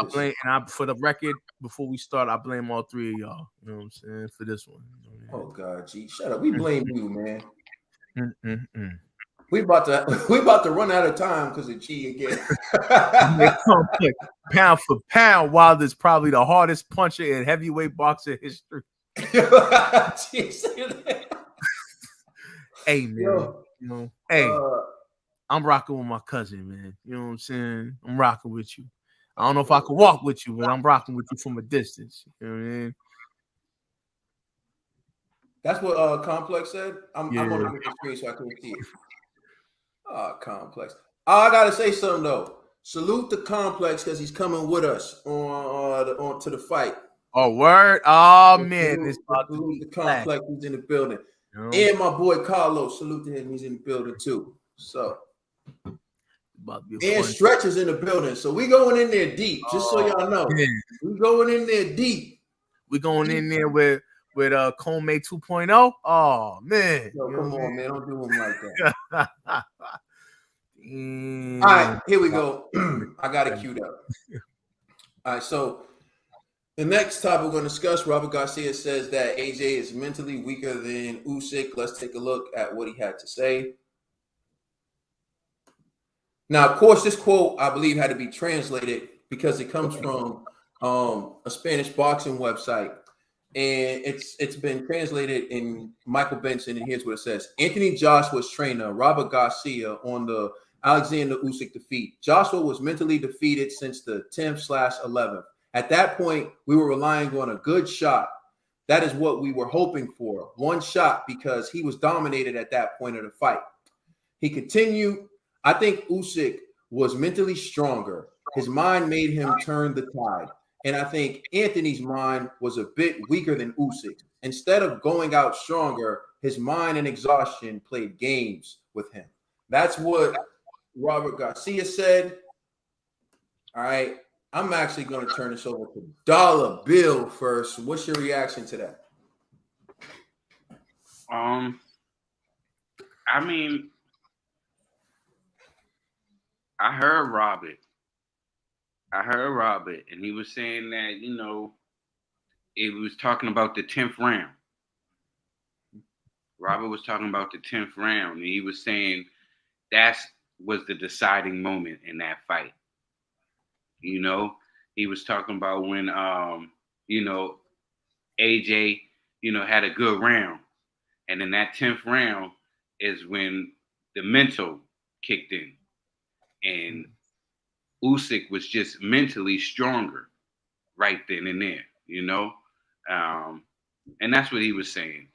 He's not saying nothing bad about AJ. He was just saying not that he's weak or nothing like that. He was just saying when the time got tough and it was time to, you know, to dig deep, you know, AJ doubted himself. And Usyk didn't, you know, and that was the difference, you know. So yeah, I'm not, and that's the same thing that we always said about AJ. He overthinks things. You know, instead of just going in there and just doing what he has to do, he wants to go where he wants to please everything. You can tell by his interview afterwards. The only thing he kept talking about was the critics, and what they're gonna say and what they're gonna say. And the one thing is AJ got to learn to do is just to go out there and you know, let it all hang out and have fun. You know, Go out there, let it all hang out, and then have fun. Like the great Floyd Mayweather once said, "It is what it is, and it's gonna be what it's gonna be." You know, and I think that's the only problem with AJ, and I think that's what Robert was saying. He was basically saying that. All right, the Spirit G. Man, first and foremost, I never agreed with AJ selecting Robert Garcia. It made no sense. Robert Garcia had no heavyweight experience. You know, like it was just foolishness. And I think what AJ was thinking was, well, you know, Mikey Garcia, he had a lot of lateral movement. Maybe he could pick up some things. It made no sense because, again, we're talking about heavyweights. And then the fact that Robert Garcia was like, yo, we were waiting for the big shot in the later rounds with an Anthony Joshua, knowing that he's notorious for having endurance issues. That was a foolish strategy against Usyk. It doesn't make sense. You should have planned for. Go ahead. I don't want to interrupt you, but I don't think he said they were waiting for the big shot. I think he said at that point when AJ packed it in mentally, they were just hoping for the big shot. Oh, okay. like on as the trainers, they were just hoping he landed a big shot because they feel like AJ packed it in. All right, well, though, I'm gonna take Caden's. I mean, I'll pull it back up. That's what it seems. If you like. can, yeah, please pull that I'll pull back. it back up. But you keep talking, I'll pull it back up. Yeah, and then another thing I didn't like about Robert Garcia was he kept telling AJ he was winning. There was rounds where I was like, AJ, look, I remember me and Ned were talking about it where Ned was even silent at certain rounds, but Garcia would say, "You're winning." And I'm like, what are you talking about, bro? You're not winning. You know what I'm saying? So, and I feel like that outburst at the end was because a bunch of yes men like Robert Garcia, you know what I mean, and lying to AJ. When you should have told AJ to be a bully and just take his head off. Go ahead, Trill. No, I was just saying, maybe Robert was looking at that one judge's scorecard. You know what I'm saying? Maybe I'm just saying, maybe he had a peek at that one judge's scorecard. You know what I'm saying? Yo, and it's difficult because styles make fights, right? For judges, right? Certain judges favor other styles and everything. Like Usyk, man, I don't really like how Usyk fought in the second fight with the pity pat style. But when you look at it, he's still landing punches. So you have to give him those rounds. And I'm like, AJ's trying to really hit him. AJ's missing. You know what I mean? And it's just like, yo, AJ, what are you doing to yourself? And when I say the Lennox Lewis style, the Klitschko style, I'm like, it's really an effective style in the heavyweight division. Use your style, your size for your advantage. Come in with the straight one, maybe the two, or maybe even the left hook. If you miss, grab. And then while you're holding them, put your weight on them. Make the guy feel that weight so you exhaust his legs. AJ didn't do none of that stuff, man. It made no sense. It's like AJ literally even lowered his guard. He bent his legs to be like eye to eye with Usyk. And I'm like, bro, what are you doing, man? So it's like these are strategies that Garcia developed for AJ. None of it worked, you know? So is Robert Garcia's fault? Well, obviously it's AJ's fault because AJ picked Robert Garcia to be the lead coach. But nonetheless, as Robert Garcia is the trainer, he should have picked they should have had a plan A and a plan B and even a plan C for a guy like Usyk. And they showed up better than the last fight, but still ill-prepared. Yeah. So there it is, G. He said Joshua was mentally defeated since round 10/11. At that point, we were relying on a good shot. That is what we were hoping for. So you see, that tells me right there, we had no plan B. You see what I'm saying? Like he's admitting we ain't had no plan B, bro. We were hoping for the Wilder right hand in this fight, bro. You know what I'm saying? This is like, come on, son. I don't know. That's shameful. And because I like Robert Garcia, I like the Garcias, I like their YouTube channel, all of that stuff. But come on, AJ, why would you pick a guy that has no heavyweight experience? The heavyweight division is completely different from all other divisions. And you got to factor that in. It was foolish to go with a guy with no experience against a Usyk. It's just, come on, man. Like, I don't know. Go ahead, get in there, dog, Bill. Shout out to Robert Garcia. Shout out to the whole Oxnard, California, and everybody out there, man. I think Robert, for the time that he got with AJ, he did a good job. We seen the AJ that was fierce, that went to the body. He had Usyk hurt and slowed Usyk down, but just didn't capitalize on it. It was just one fight. Robert Garcia didn't have enough time, you know what I'm saying, with him, and it was just one fight. But I'm not just gonna crap because I think AJ did really well. I think he did better than he did in his last outing, and that's all due to Robert Garcia. Maybe I just feel maybe AJ didn't implement the game plan because, like he said, he couldn't throw. Like AJ said, he couldn't throw the combinations that he wanted to throw. You know what I'm saying? Fear of gassing out and so forth. I think the game plan Robbie Garcia set up was there. It's just, you just need the right fighter to implement it. You know what I'm saying? And I think that AJ tried to because he did do better. And he in the body shots that he was hitting with was vicious. He had it. He just couldn't sustain the game plan. And then, Usyk is just a great, talented fight. I don't know what it's going to take for people to put some respect on Usyk's name. He's already became undisputed in one division. He got 3 belts in the lineal belt in the lineal title, but in this division now as being a small guy, small heavyweight for this era. What is he? 6'3", right? 200 and something pounds. 6'3", 6'4". He's probably like 6'3" and some change. He's taller than Usyk. I don't know. I never stood next to him. I'm 6'3" and some change. So I'm like 6'4". That's what I'm telling you. I'm closer to 6'4" than I am 6'3". So people round my height up to 6'4". So I don't know how tall Usyk is. He could be, the way they do it, he could be anywhere between like a high 6'2" or like a low 6'3" or a high 6'3". But when he was standing face to face with Joshua and with Fury, he didn't look that short. So I think he's probably. I think he's 6'4". I think he's 6'4". I think he's like closer to 6'4". Yeah. Yeah, but no, you got a point, bro. You were saying, but I was saying beating these guys. Yeah. I just shout out to Robert. I think he did the best as what he could with the time frame that he had AJ. I think he did well. AJ just couldn't implement the game plan fully, and he couldn't capitalize on Usyk once Usyk was hurt. Because Usyk's just he's a special fighter. And I don't know when is he going to get the credit he deserves. I don't know when is people going to stop overlooking Usyk because Usyk, like I said, undisputed champion at one division, and he's the lineal heavyweight in this division. So I mean, something got to get. Nah, AJ did not come in at 230. AJ came in at 254. Yeah, 230 too small for Come on, man. AJ did not come in. AJ came in heavier than he actually came in heavier than he did for that last fight.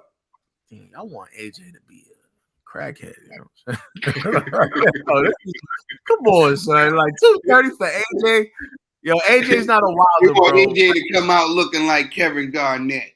AJ coming out looking like Sebastian Fonfana.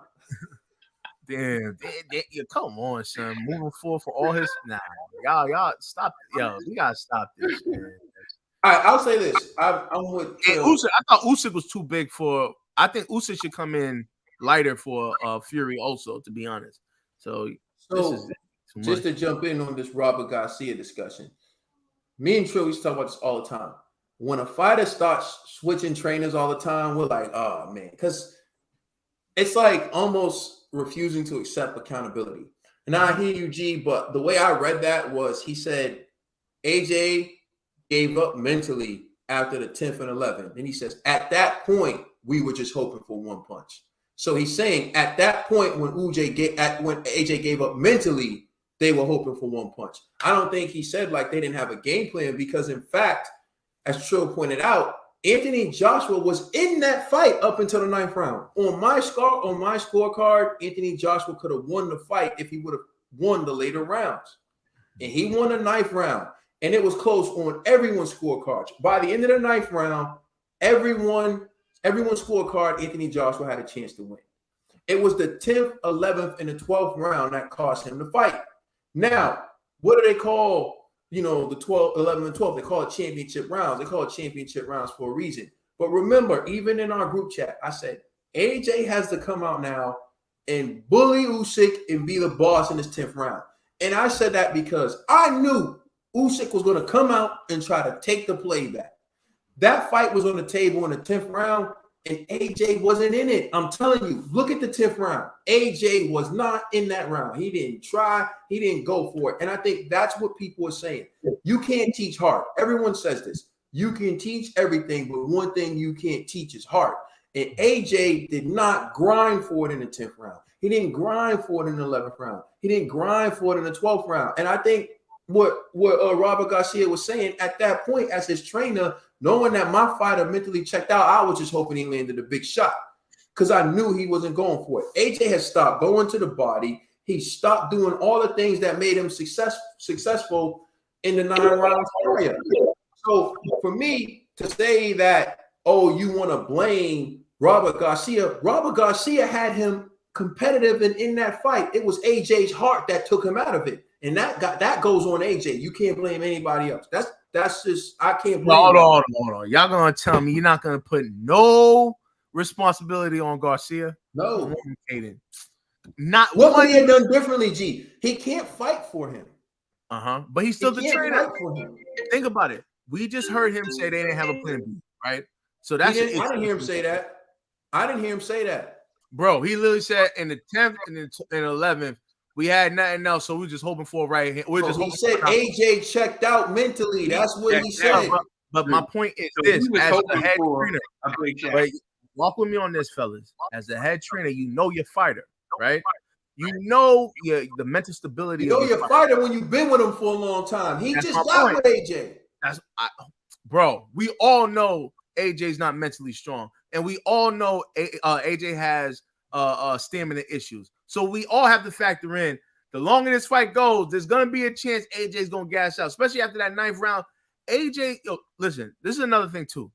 And Usyk, I'll give Usyk this. His punch output is a lot for a lot of heavyweights, right? For AJ to maintain that, I was even impressed. I was like, wow, AJ's actually throwing a lot of punches. This is different. But sooner or later, AJ's gonna gas out. And what happened? He gassed out. Your head coach should anticipate something like that's going to happen and have a plan for that. He had no plan. I don't know, man. Y'all got to put some responsibility on Robert Garcia because just like AJ foolishly asked Robert Garcia to be his trainer, Robert Garcia foolishly agreed to be the trainer of a heavyweight champion. Well, how is it foolish? Everyone is saying, I wouldn't take that. If I knew I don't have the experience in the heavyweight division, I wouldn't take that because it's like, I don't want to mess that up for you, young man. Go with a trainer that has that experience. I don't want to be like, yeah, this is my opportunity to blow up. I could get a heavyweight fighter. I could build myself. It ain't that time, bro. Like, I don't know, man. It wasn't right, man. I think AJ foolishly picked them and Garcia foolishly accepted. Foolishly. Nah, I mean, go ahead, Joe. Get in there. And he said he was gassed. He said he was gassed. That's just AJ because AJ finished this fight better than he finished the first one. He finished this fight better than he finished the first one, even though he still was gassed. And Robert Garcia was trying to tell him to push it in those last rounds. AJ just wasn't. He wasn't listening. He just wasn't. He just had a mental block there. Like somebody said in the comments, which is true. Like, when does the trainer stop being the scapegoats for some of these fighters? When some of these fighters have to, we done heard it plenty of times when we done seen trainers telling fighters what they got to do, and the fighters go in there and do something totally different, and they wasn't listening to their corner.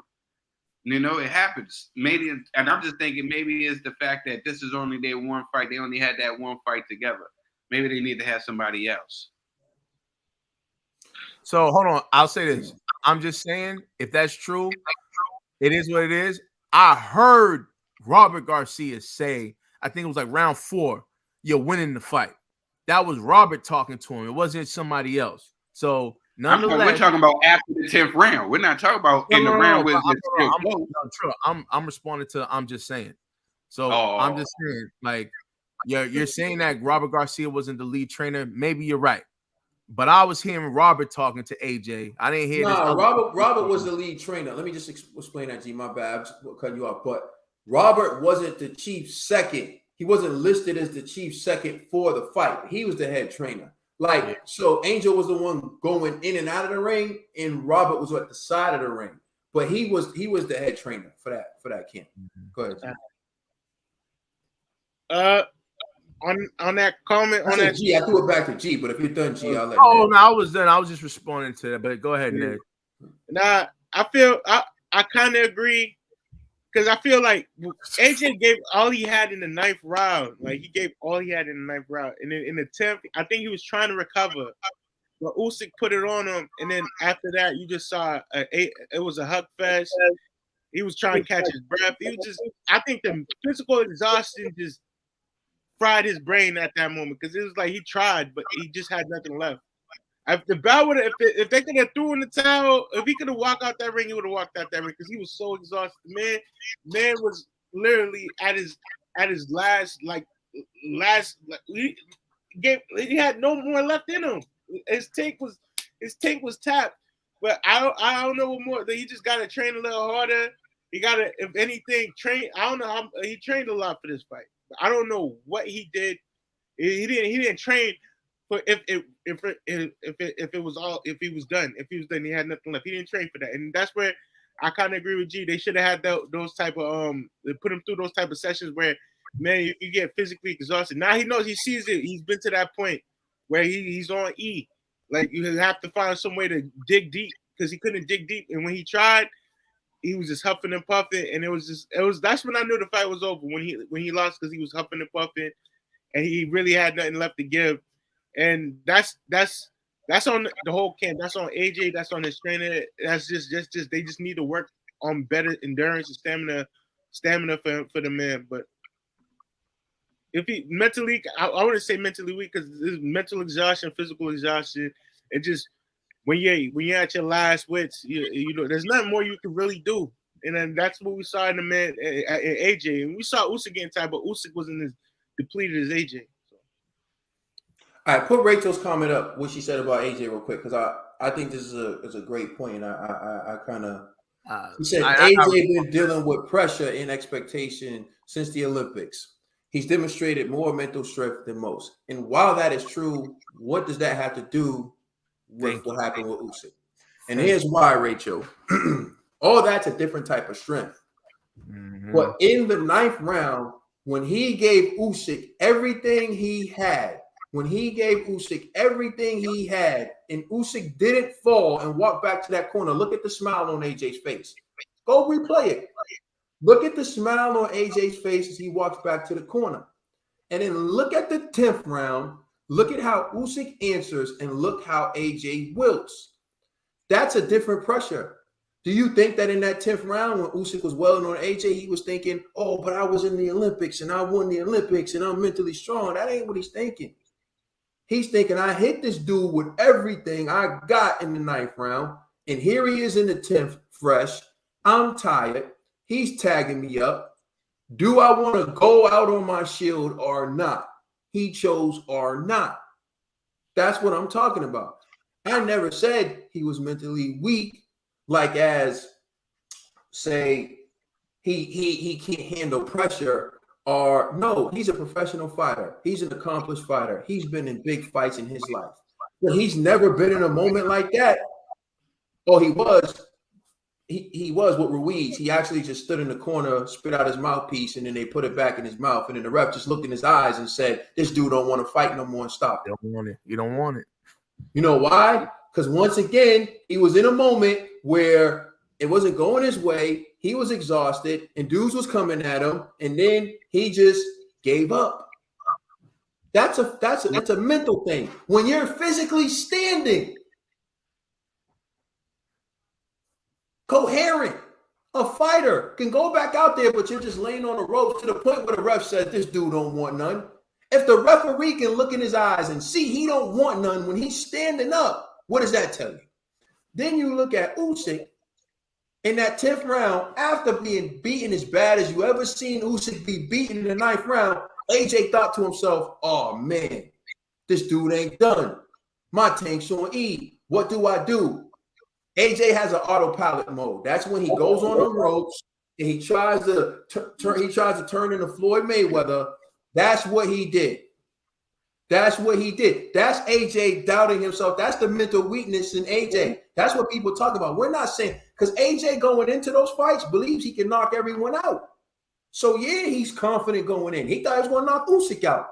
But when the moment comes, when AJ needs to dig deep, he lays on the ropes and spit out his mouthpiece. That's what he does. And that's why people say he's mentally weak. It is what it is. Yeah, and it just, and you just sitting there saying, bro, it just made me just think of that fight. And it brought me back to where Usyk made a stand. That was his stand. He was hurt that fight. Usyk was hurt. And he didn't pack it in that 9th round. He was like, I'm fighting for something different. You know what I'm saying? I'm fighting for something different. And that's where he pulled that out. In the 10th and 11th rounds, you seen that dog in Usyk where he was like, he can't go home with a loss. And that was just the difference in Usyk. You seen the dog in Usyk. Usyk was willing. See, that's the difference. Like I seen something in Usyk, like he was willing to lay it all out. If he was going to lose that, he was going to lose being knocked out. And that's what he showed in that 10th round. He was willing to be knocked out. It was just different. You got to respect the homie Usyk. Yeah, and I'm going to say this.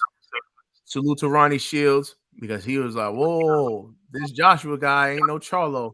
I don't want no parts. But if he did recommend Robert Garcia, shame on him for that too, man. You know what I'm saying?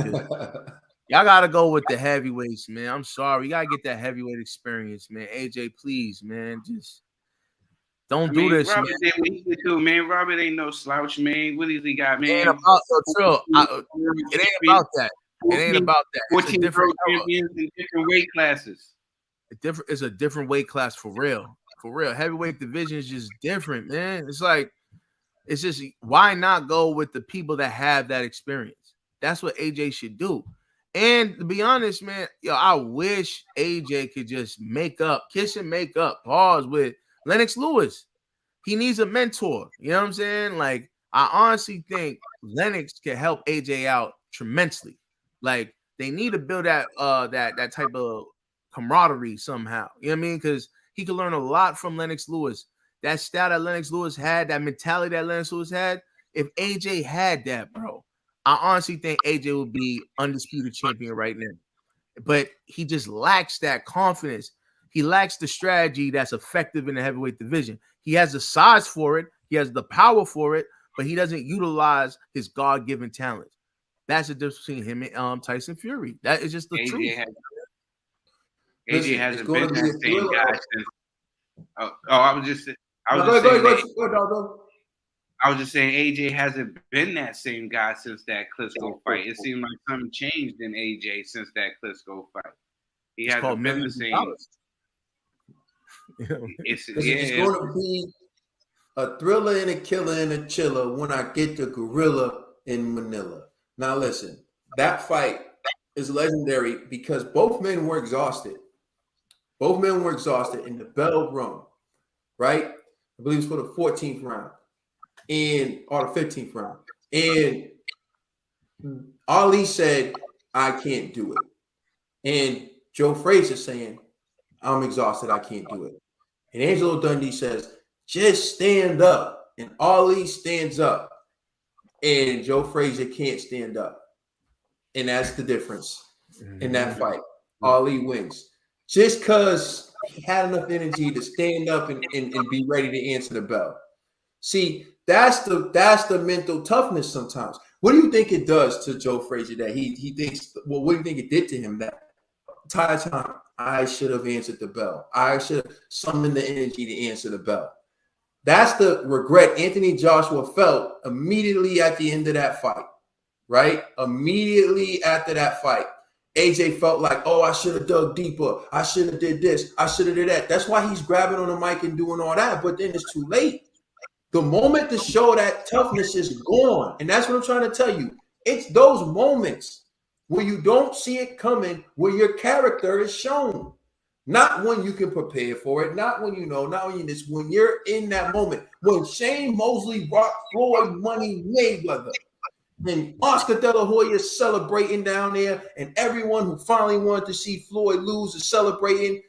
Go watch it. Watch the second and third round, and then what Mosley rocks Floyd twice in the second round.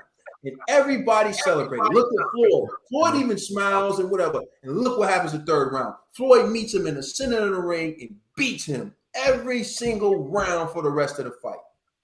That's a champion. And we're not talking about someone who's known to be a knockout artist like AJ. We're just talking about a dog. We're just talking about someone who said, okay, if you want it, come get it. You're not taking my old that easy. Beat the brakes off Shane. That's what's missing in AJ. When you hurt AJ, that's when the fight's over. Everyone knows it. I've said this from the beginning. The way you beat Joshua is to hurt him. And once you hurt him and he doubts himself, that's mental toughness, though. It's over. Mental toughness is you take a shot, you miss, you say the next one's going to go in. You shoot it again. Mentally weak guys shoot one shot, they miss, shoot two shots, they miss, they never want to shoot the ball again. You got to trust the work you put in. You got to trust the work you put in. AJ gives up in that ring. I love AJ as much as anyone else, but he gives up in that ring, and I can't front like he doesn't. I just like to say thank you, Kaden. You know what I'm saying? Because when I say it, it sounds like hate. When you say it, it sounds like constructive criticism. I'm just saying. Because I'm saying it like someone who's being objective. You say it like a Wilder fan who's like, yeah, so Wilder will get him. All right, let's move on. Do you agree with Jordan? Wilder got him. Yeah, I thought we should skip this. We kind of already talked about it. All right, so y'all want to skip that one? Yeah, we can skip it. We kind of just talked about it. So. Okay, so man, this is gonna cause some problems. So where do you rank AJ after his second loss to Usyk? You go first, G. Nah, I think we should have Ned, because Ned don't really be talking, man. All right, Ned, I'll speak on this. I'll speak on it. I say I still rank him third, but I want to see how Wilder looks against Helenius. If Wilder gives us a believable win, like it's like third after who? Huh? After who? If Wilder beats Helenius, like no, you said I put AJ third, then Wilder fourth. But like Wilder wins in believable fashion, like he knocks. You know what I'm talking about? He look like Bomb Squad before Fury. Then I'll put him like Wilder's back. But if Wilder struggles with Helenius, I'm gonna keep AJ in that third spot. Ned, repeat your top five. Repeat your top three again. I'm going Usyk, Fury, AJ, then Wilder, and then the fifth, it's up there. The fifth spot, it's up there. Respect my mom. I want to give it to Ruiz. I didn't like how Ruiz looked. I gotta see how Ruiz looks against Ortiz. I gotta see Parker back in the ring. I got all in that fifth spot's up for grabs right now. But yeah, this is I'm gonna share how BoxRec currently ranks the top heavyweights real quick. You're right. Cooking, yo. You're right. All right, so here's how BoxRec currently has the top heavyweights. All right, go ahead, Ned. Now I'm looking. All right, so yeah, they got AJ. What's Fury? I'm assuming they went off him being retired. Oh, all right, yeah. With that's an accurate list. I believe so. I believe if Fury, Fury was retired, but now you knocked AJ down the spot, and that's an accurate list. I don't know if I want to put Dillian White there. I would drop Dillian White to like 7 because he's been knocked out. Derek Store is my 6. I'll put Joy Joyce up at 6. I'll move. I haven't seen Michael Hunter needs a fight. I need a fight for Michael Hunter. And I move the list up and I would have Frank Sanchez at 10, Luis at 11. I don't think Luis is that dominant as he used to be. Michael Hunter, he needs a fight. Joe Joyce should be leapfrog over Pulev. Pulev shouldn't even be in there. and Derek Chisora should be knocked down a couple notches, and Dillian White, and then that's a solid. But it will go Usyk, Fury, AJ, Deontay Wilder. And if Deontay Wilder looks good, he shows us he's back, and he Come knocks. on, you said Usyk, Fury, AJ, Deontay Wilder. You got a fifth guy? Yo, you got. It's between Joe Joyce and Joseph Parker at number 5. That's how I would keep it. Them two. But I feel if Deontay Wilder comes and he knocks the head off of Helenius and he gets his confidence back, that win right there. I'll be like, all right, he's number 3 right now until we see something, until AJ shows back up. But he'll take that number 3 spot back. All right. Conspiracy G, man. Let me hear your top heavyweights, man. Yeah, so I have number 1, Tyson Fury. Number 2, Alexander Usyk. Number 3, Deontay Wilder. Number 4, Anthony Joshua. And then for number 5, come on, G. Come on with it, G. Come on with it now. I'm gonna give number 5 slot to. Oh man, yo, number 5 looking sloppy, bruh. So I might Andy Ruiz on the list though. They don't even have him ranked. Yo, honestly, Andy Ruiz will not be there.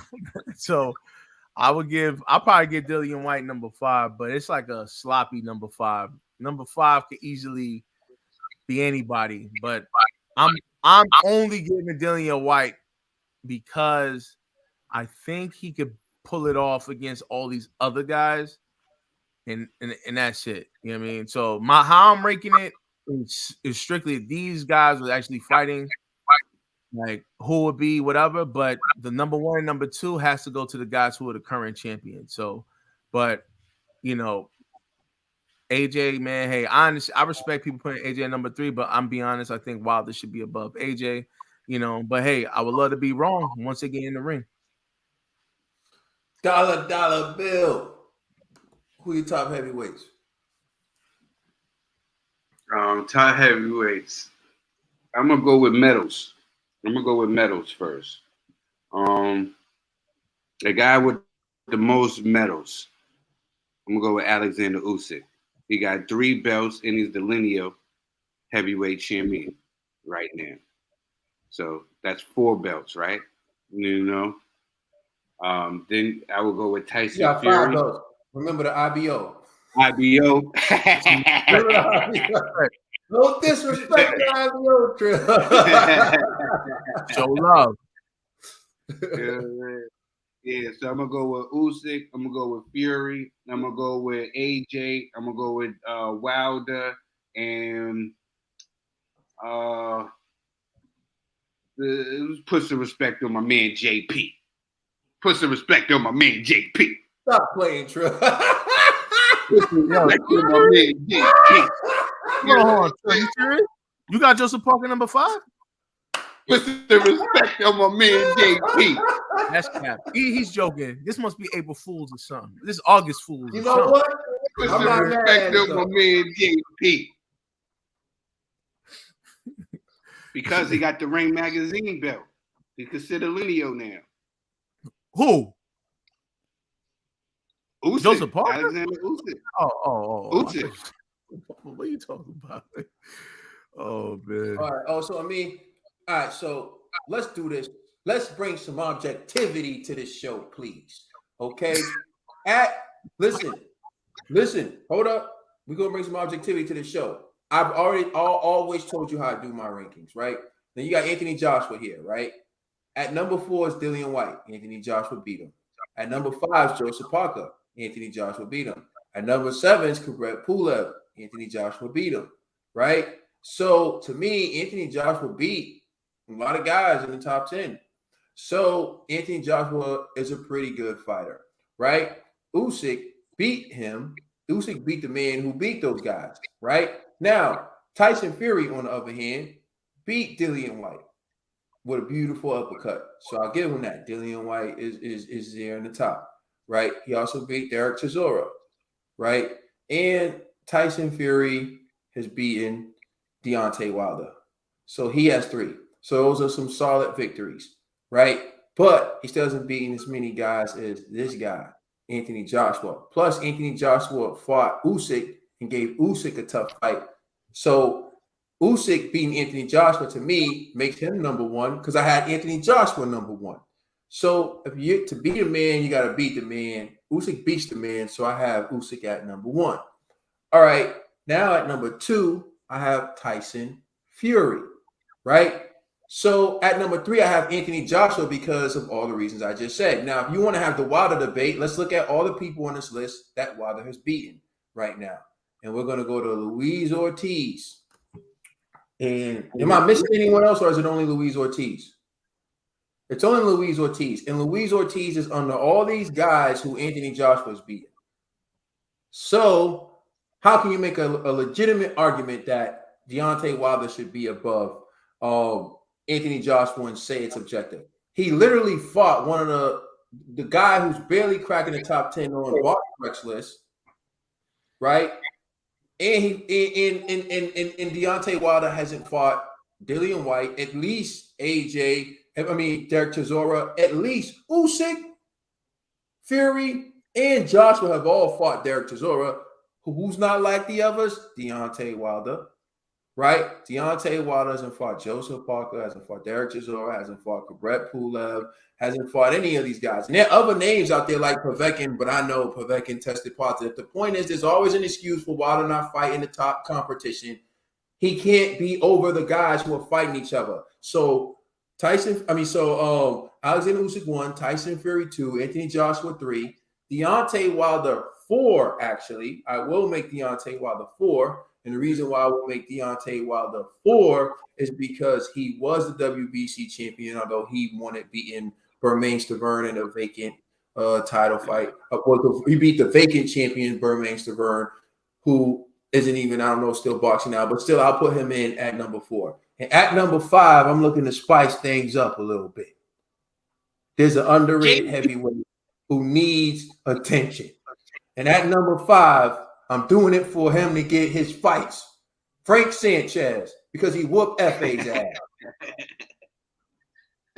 Yeah, hold on, but there was a question. Do you obviously? Well, you just gave your ranking, so the answer is no. But somebody asked, "Would you put Ruiz above Wilder?" Someone asked, "What, G? I'm sorry." Would you put Ruiz above Wilder in your ranking? I wouldn't argue with someone who did that. Hell no. But I think Wilder's performances with Tyson Fury actually, although he lost, it legitimized Deontay Wilder in my eyes because I really thought poorly of Wilder as a fighter. And I didn't think that he had the heart and the grit. But I think the way he fought with the guy who I believe is number one, based on that, I think he's above. Based on that, I think that Deontay Wilder is above Andy Ruiz. And I'll be honest with you, I think Andy Ruiz did land a punch from the gods. Not that it was lucky, but he landed the right punch at the right time, right before he was about to be knocked out, right? And so for that reason, I would put Deontay Wilder above him. Yeah, and he beat Ruiz. Man, JP beat Ruiz. You know what I'm saying? Ruiz got so lucky with that AJ fight because AJ went for the kill foolishly. You know what I mean? And so Ruiz, man, he lost against Parker, which was a close fight. You know what I mean? But he still lost. When he fought Areola, I honestly thought he lost. But they gave him the victory, but it was too close against an Areola level fighter. I'm gonna be honest, y'all are bugging if y'all think Andy Ruiz is a killer. Like, you know what I'm saying? Like, man, y'all are disrespectful putting Ruiz above Wilder. We need to quit the cap, man. You know what I mean? Like, let's just be honest here. Ruiz, he's too flat-footed to be in the top 5. Let's just keep it real. And listen, if he gets past Ortiz, it's because Ortiz no longer has that Cuban fighting style where he can move around the ring because he got that arthritis in his kneecaps. You know what I'm saying? But if we still got the Ortiz from, let's say, 2 years ago, Ortiz is probably going to beat Ruiz just by sticking and moving because my man Ruiz is just too flat-footed. So y'all out your mind if y'all believe Ruiz should be ranked above Deontay Wilder. I'm not having it. You know what I mean? Nah, man. Deontay Wilder is a strong number 4, right above my man JP. What did JP do to Andy Ruiz? Yo, what did JP do to Andy Ruiz? Yo, hold on, Trill. Let me ask you say respect JP. Respect on my man JP, man. Yo, hold on. Let me ask you a question, Trill, because I think you're trolling. But I'm gonna ask you, why do you have Joseph Parker over Deontay Wilder? You know what I'm saying? First of all, you know what I'm saying? Get him. Get him. He had the most. He had the most impressive win. First of all, you know what I'm saying? That's what he's saying. He ain't saying nothing. You know, he has the most impressive win on his resume, and that's Andy Ruiz, who had 3 of the championship belts. You know, that's one reason. Cool. You know, IBO. Yo, come on. That's man. one. Yo, man, y'all really gonna give this guy? Yo, the IBO is a picture belt. It just looked better in the picture to balance it out. Yo, man, y'all, wow, yo, this is crazy. Well, I'm just saying, he got Still pay the bills, G. I agree. Joseph First of all, JP, let me get in on that JP all action. Skill, no heart. Hold on. Still pay the bills. Has a nicer back. Pause. This is Ned talking. This is that shadow account right here. This is that shadow account. Yo, hold on. Let me get in on that JP action real quick. Listen, Joseph Parker has beaten more top 10 fighters than Deontay Wilder. JP got a victory over Derek Chisora, so he's also in the common denominator of you got to beat Derek Chisora to beat a man category. Unlike the boy Deontay. Yo, your man Wilder, his greatest accomplishment is that he beat a senior citizen twice, and you proud of that? I'm not proud of that. And he took it. You know what? Honestly, no. Let's be real. Let's be real, G. And you know this is out of love. The biggest accomplishment of Wilder is that he took a good beating. That's what it is. We're giving him props because he took a good beating. That's why I'm sorry, G. Sorry, G. I apologize. Hey, listen, I'm playing the long game. You know what I mean? Like right now, y'all can laugh at him. Sooner or later, it's gonna go from laughs to acknowledgement. So all I gotta do is endure. Hold on, put up complications real quick. Yo, can you put up complications real quick? Complications said, "Is this the Troll G segment?" Nah, this is the have fun G segment, man. Yeah, my man JP ain't been knocked out. My man JP ain't been knocked out. Keep it coming. I'll be the heavyweight punching bag for the. He's not a spring chicken anymore, man. Keep it coming. You know what I'm saying? Listen, Wilder with some chitlins with hot sauce. You know it, G. I do agree with this. Wilder does have a lot of heart and self-belief. And usually that's all you need to win. I'm just saying. But he's 37 after 2 vicious knockouts.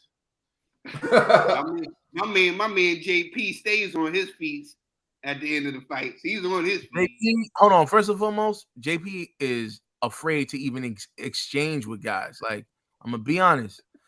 When Joseph Parker was first starting, I was like, yo, this dude is a problem. Then when the competition started getting tougher, he started getting scarier.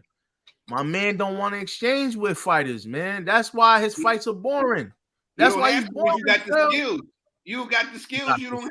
He got the skills to run away. Yeah, he got the skills to run away. Tell your man to take the fight then. Unity, Scab. I can't wait. Tell your man to take the fight then. You know why he don't need to take the fight? Because you're not gonna give him credit anyways. Wilder beats Joseph Parker, Kane is gonna be like, yeah, obviously, but that's what happened if JP beats your boy? You're right. Hold on, wait. What happened if JP beat what? Hold on, wait. G. What happened if JP beats your boy Joe Joyce?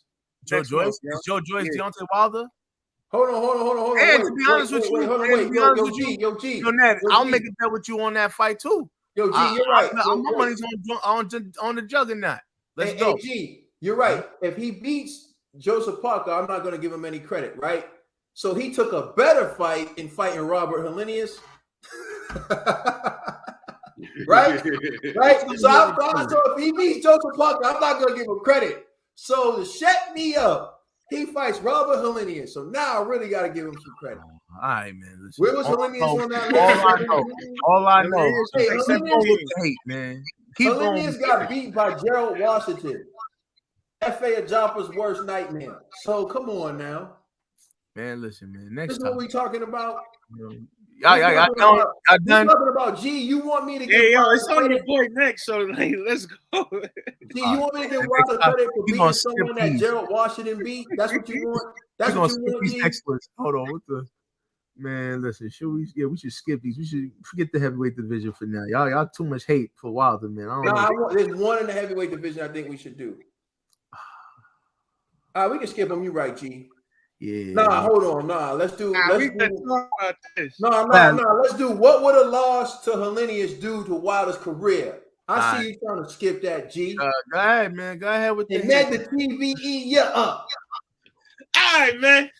A loss to Helenius. I think Wilder got to hang it up, man. I think Wilder, you're 37 years old.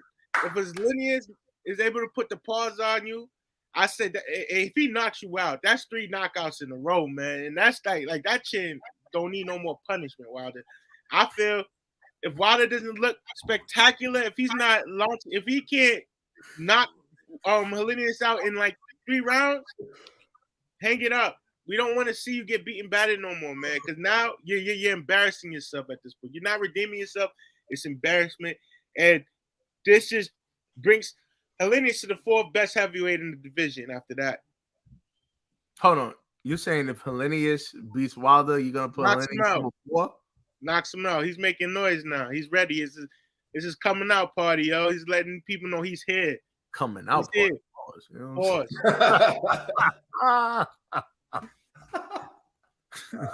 Ned's already measuring his back. You know what I'm saying? Yo, we're gonna be at the fight, yo. So maybe Ned seeing Helenius and Wilder's back side by side is gonna give him some insight to who's gonna win that fight. Trill dollar bill. Flashes. I'm just saying. Would a loss to Helenius? What would a loss to Helenius mean for Wilder's career? Oh, looks like Trill might be handling some. Right, I'll jump in. Are you with us, dollar bill? Are you back? Yeah, I'm with y'all. Yo. Feels like, we still talking about Wilder? Nah.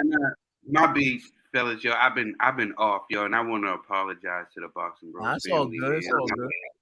I apologize to you, gentlemen, yo. I actually been off my rocker today. If y'all see me early, I was ironing out. I was ironing today. I was ironing my baby shit today. He leaves today, man. My baby leaves today to go to boot camp, man. He leaves to go to Marine. So, man, say you want to say something to his uncle. He didn't get to say it. Oh, man, wow. Man, you just made me emotional. God, man. They made you cut your hair, yo. They made you cut your hair. And they made him get the push-ups ready. Oh, my God. I think you go bald, yo, when you get out there, yo. He got more trimming than you. Yes, sir. Listen, I'm going to be bald too when I get down there.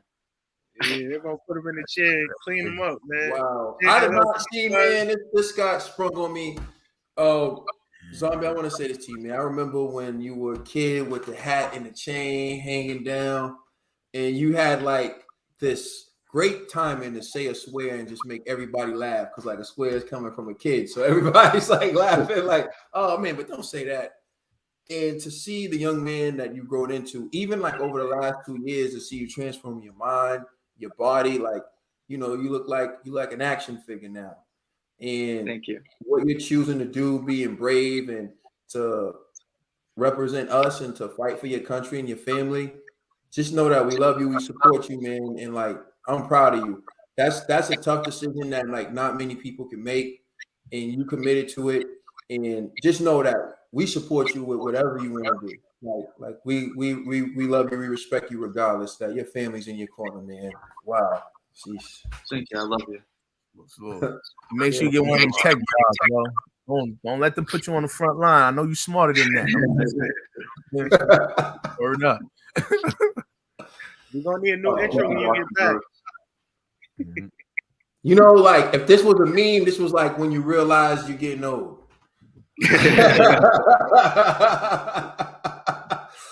In a few more years, it's gonna be like, bro, you old. This comment was ignorant, but it's actually thanks for all stopping. right, bro, man. Yo, good luck. All right, so it says if Wilder loses to Helenius, he only has a fight against a Jabba on Showbox in his future, or maybe Jake Paul. That's honestly, that might actually happen. No BS. You know what I mean? Because they didn't even show the FA fight. You know what I mean? So they looking like ESPN is done with a Jabba. You know what I mean? Rachel salute, but I'm sorry, they done with the boy, you know. Officially ineffective. What would a loss mean for Wilder's career? I think people are already questioning his ability to beat the guys at the top level. So if he loses to Helenius, there's going to be a lot of people like Ned the TBE who are going to come out and say like, oh, we knew that he couldn't beat the guys at the top level. But if he does beat Helenius, it may not prove that like he's able to beat the elites, but it is him dusting off a guy who's had a bit of a resurgence against Kalinowski. So when all is said and done, Rachel going hard in the paint because I'm trying to keep a straight face, but I cannot. Oh my God! Oh, Rachel, rep your set, man. I feel you. I respect it. At this point, Rachel's not even doing this for FA. She's doing it for the flag. You know what I'm saying? She's doing it only for Niger, dog. That's the only reason she's going hard right now. Yeah. Deep down inside, Rachel's like, I can't believe I gotta defend this. She's like, quit now, so I can stop getting clowned. But you know, in all seriousness, man, I really do think that this is a good comeback fight for Deontay Wilder. I'm not judging him on this fight. I'm messing with G about the Joseph Parker fight, but I do think he should fight someone like Helenius and shake the rust off. Helenius is dangerous with the right hand, so we'll see what happens. But a loss would just mean that, you know, people are going to say he can't beat elite level fighters. Yeah, and I'll just say a loss. Oh man, for Wilder's career, that'd be bad. I ain't gonna lie, that'd be bad. But I think the excuse would be Wilder came back from a major injury. We ain't having it, G. We ain't having it. They're gonna fix it. So I think they're gonna give him one more shot. Only because too many people enjoyed like Wilder's career in the heavyweight division. Let's keep it real. Even Wilder's haters, they love him. You know what I mean? So let's just keep it real. Like, you want to see Wilder in exciting fights. You know what I mean? Just like they're gonna find a way to keep having AJ win, because there's a lot of money in those two guys fighting, man. So I don't know if Helenius actually wins. Salute to him, but I think Wilder has a chance. Even if he loses, they'll still try to find a way to get Wilder in them big fights. I still think PBC will give Wilder Ruiz, you know, and you know, they'll try to figure out from there. And I still think Eddie Hearn will still try to make the AJ Wilder fight. You know, like nobody's gonna throw away free money. It's these fights they're just lottery picks that they know is going to cash out for them. You know what I mean? Like, they're going to make a return on investment.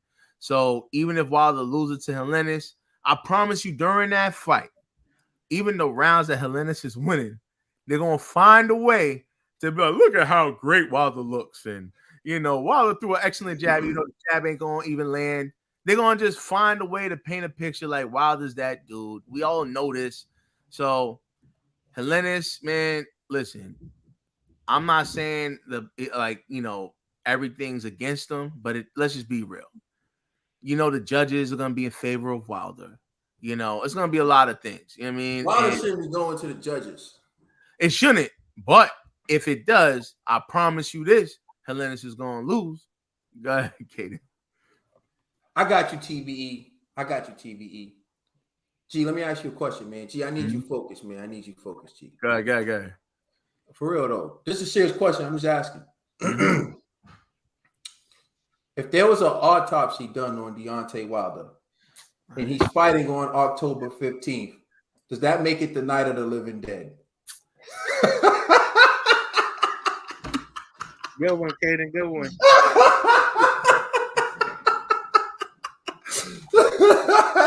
Inquiring minds want to know, G. Come on. All right, forget it. You got to answer. Well, see what I endure. This is what I endure because I picked Wilder over AJ. Hey, this is crazy. It's cool though. You know what I mean? Look at this. Bazinga. Go ahead, G. Oh, you done?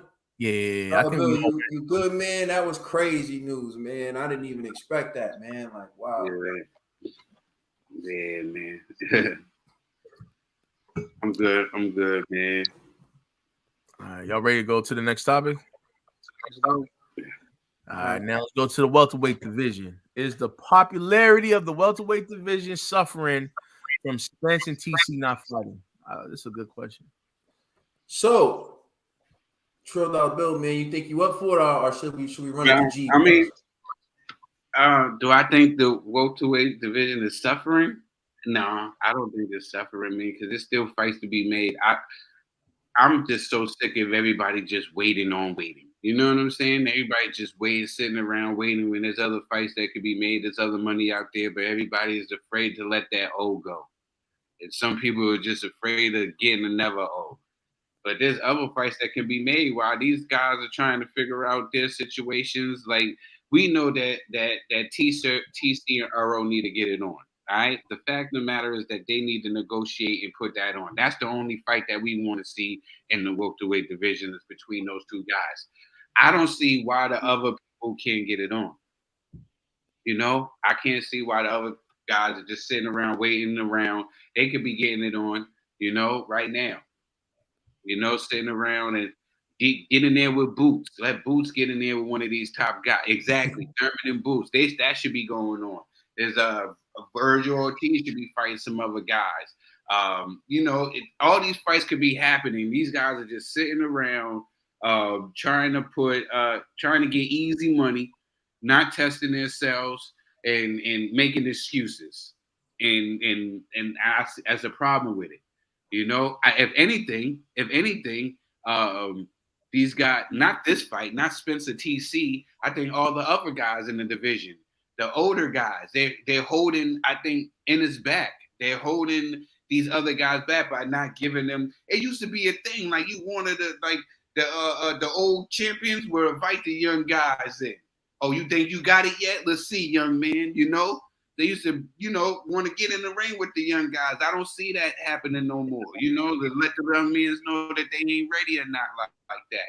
So I just see like these guys is Spence and Earl, they're going to do their thing. That's the fight that we want to see at the welterweight. But these other fights can come, and I don't think that the people using these guys as an excuse not to get it on.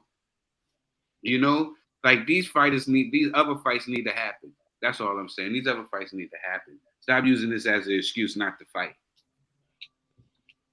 All right, Conspiracy G. I think it is affecting the popularity of the welterweight division, you know. But and I hear what Trill's saying, but we got to look at it from a financial standpoint. The Al Heyman, what he did was great for the fighters, but it's horrible for the networks, for PBC, and everything. The problem is the more popular these fighters become, the more you have to pay for their purses. But when you're looking at these networks, they just don't have the budget to be paying all of these guys for these fights. And so when you're relying on pay-per-view, the reason why it's easy for a Tank to do it is because Tank's purse isn't as large, right? So they know they're going to get a return on investment with a Tank fight. With these welterweight division fighters, it's different. You got to pay them more. And when you want, let's say, I don't know, let's say,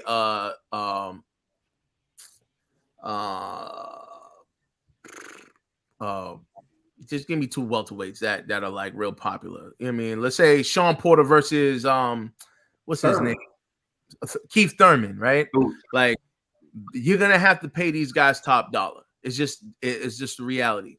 And remember, like how PBC works and how they operate is like Showtime and Fox give them a budget for the entire year, right? And that includes heavyweight fights in all the other divisions, right? And they have to make this budget work for everyone, right? But the problem is the welterweight division is still leaning on they're on the shadow of Floyd Mayweather, right? Floyd made that division popping. And instead of these guys living up to the star power of a Floyd Mayweather, a lot of guys go, I don't want to fight unless I get the big bag. So I'm just gonna stay in my corner and only fight once a year. I'm gonna hold my belt hostage. I'm gonna do this, I'm gonna do that. And and rightfully so, right? Because it's like, hey, Al Heyman empowered these guys to get the top dollars, right? But when every man wants top dollar, then it makes it difficult for the promoters, difficult for the networks to make this happen. So these fighters essentially are suffocating themselves. Well, none of these guys are gonna be willing to like take a pay cut because they all want top dollar, right? And none of these guys want to lose to the other man, so they're demanding the biggest purse, right? The heavyweight division, it makes sense because why? The world wants to see heavyweight fights, right? The welterweight division, it only worked when you had a star like a Floyd Mayweather, right? TC and Spence, they're not really as vocal, as visible as a Floyd Mayweather, as a Pacquiao, as a Conor McGregor, and things of that nature, right? These guys are low key. They don't really sell themselves. They think, hey, my skills could sell myself. I don't need to be out there and everything. And that's the downfall because you lose out on the casual fans. Floyd had casual fans. Floyd had several haters. You know what I mean? And all of those haters paid to see Floyd pay-per-view fights. This is a different era. So now Fox, Showtime, even ESPN, Top Rank, they all understand to invest in this division is difficult. Even the Zone and Eddie Hearn understands in this division, to invest in this division, there's no money. There really is no money. These guys have to do something different. Either take a pay cut or these guys got to learn how to sell themselves on social media, and they're doing neither. So they're killing themselves, and that's going to make the popularity of the welterweight division suffer because essentially they need Floyd Mayweather to come back. T-E-E. Yeah, I think them fighting, TC and Spence not fighting right now at the moment is ruining the popularity in the welterweight division because we got, like we said, we got all these up and coming fighters. They don't want to waste fight. They don't want to lose their donut if it's like their biggest payday is not at stake. So that's why I see like a lot of these guys. When you see in a couple other divisions, these guys don't want to fight each other. They want to fight the cash cow. A lot of guys in what you got guys in super welterweight, whatever, calling out Canelo, or they're not even trying to move up. They're trying to make it come down. It's like everybody wants the money, but they don't want the glory. They don't want to build their resume. They think they're already established fighters that the only thing they got to prove is either fight Spence and TC. That's it. Until they become that champion, then they'll fight other contenders. But I think right now it's ruining it, and they're losing a lot of time because you don't know how long these guys got in the sport. So I think all the good fighters should really fight each other right now. Can I just briefly respond to this comment? Your boxer needs to leave their promoters and go see Eddie Hearn. Eddie Hearn was the same guy that didn't even want to sign TC. And for that very reason, TC's too expensive. After saying that he wanted to sign TC. Exactly. But Eddie Hearn looked at the numbers. Eddie Hearn looked at the numbers and was like, TC, you're too expensive for this division. You have to take a pay cut. That's the reality. Even Eddie's not foolish enough to just throw away money. Go ahead. I like the homeboy Joel. His comment, he said they should have a people's champ belt where the analysts and fans vote for their needs and to fight. You know what? We do. We have that coming up. It's actually the Boxing Bros belt where we're going to do one face, one name. You know what I'm saying? So better than the WBC belt. So we got that coming soon. Don't forget the Boxing Bros belt is coming soon. One face, one name, one division. Yeah, we gotta put that to you. And my man Ned Shadow account said Hearn is on a tight leash after losing the zone millions of dollars. Laughing out loud. That makes G's point. I'm just saying. That leash got even tighter after that Usyk loss. Yeah, so excuse me. These guys are crazy. That's cap.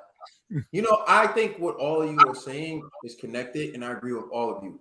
I think that the younger upcoming talent in the division needs to fight each other, and that's the way it used to be.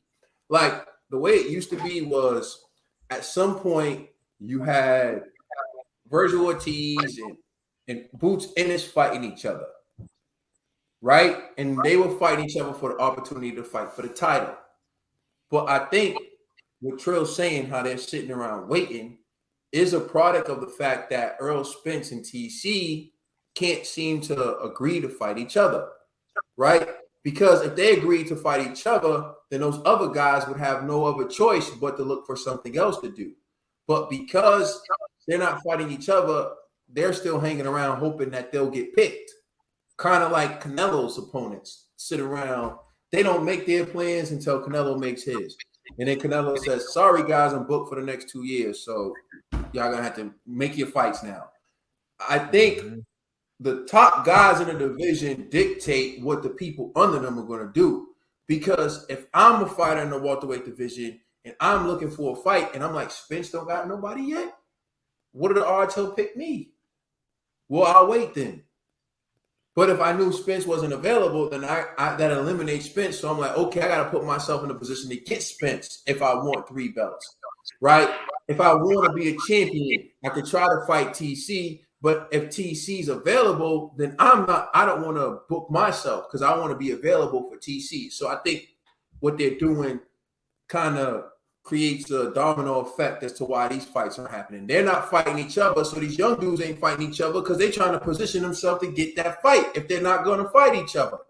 Sounds complicated, but trust me, it makes sense. Now, let's get to did it hurt the popularity of the division? At this particular point in time, I feel like the heavyweight division is more exciting than the welterweight division. I feel like the light heavyweight division is more exciting than the welterweight division. I feel like the super middleweight division is more exciting than the welterweight division. And it wasn't always that way. G brought it up. When Mayweather left that division, it was the glamour division, the glory division with a bunch of upcoming talented fighters. You had Keith One-Time Thurman. You had Danny Garcia. You had Earl Spence Jr. You had Sean Porter. You had Terrence Bud Crawford. You had all these guys in the division who were all really good fighters in there, right? And even a bunch of other fighters that I didn't name. But what ended up happening was that a lot of, like, you had this across the street baloney. You had this and that. And now what we've been getting excited about, debating about, is who would win, Earl Spence or Terrence Bud Crawford. After not getting this fight for so long, I think fans are not even caring about it anymore. You know, when they say, like, making the fight at the right time, I think it's past its expiration date. I think they would have made more money if they did it a year ago, maybe even 2 years ago. Now, I think people are so fed up with it, nobody even cares anymore. That's what's happening. Like, on our show, this is the first time we're talking about that fight in a long time.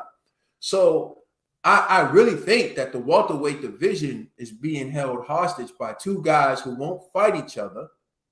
You know, that's true. But the fighters, at the end of the day, they work for the fighters. They work for the fighters. And you see, when fighters want to make fights happen, they get done. If Usyk and Fury announce that they're going to fight each other and they have an agreement, shame on TC and Earl Spence. This is what's happening around. We had undisputed at 147. We had undisputed at 135. We had undisputed at 154. And we have the heavyweight undisputed bout that's percolating right now. And we got 147 stagnant. So in a way, I think, like, them not fighting each other is having a ripple effect within the division. And I think the division is fading to the back when it used to be the glamour division. And it could still be the glamour division, but the longer they wait to fight each other, the more, they take a backseat to these up-and-coming fighters in these other divisions. And that's how I feel. And I agree with El Booger. It's a shame. A Booger, it's a shame. Now, and I just realized when you was talking. That undisputed fight was going to happen, and we end up having 4 undisputed fights that happened before that fight took place. Yep. It's crazy, right? That was supposed to happen before, and we don't have 4 undisputed fights happen before that. So that's crazy. I didn't even think about that until you said that, bro. It's crazy. Yeah, but I'll just say this: AVP made an excellent point. Boxing is on a bubble, right? Fighters have been overpaid for long enough. It's the expectation, right? DAZN lost millions. Fury Wilder lost money. Arum could build a house with what he lost on Crawford. This is what's happening. It's like too many fighters now expect top dollar for their purses. And these companies are like, yo, there's not enough casuals to buy into these fights for y'all to be demanding this type of money. And these guys aren't even trying to sell themselves. You know what I mean? That's the problem. Like, these guys aren't Canelo. They're not AJ. They're not Tyson Fury, right?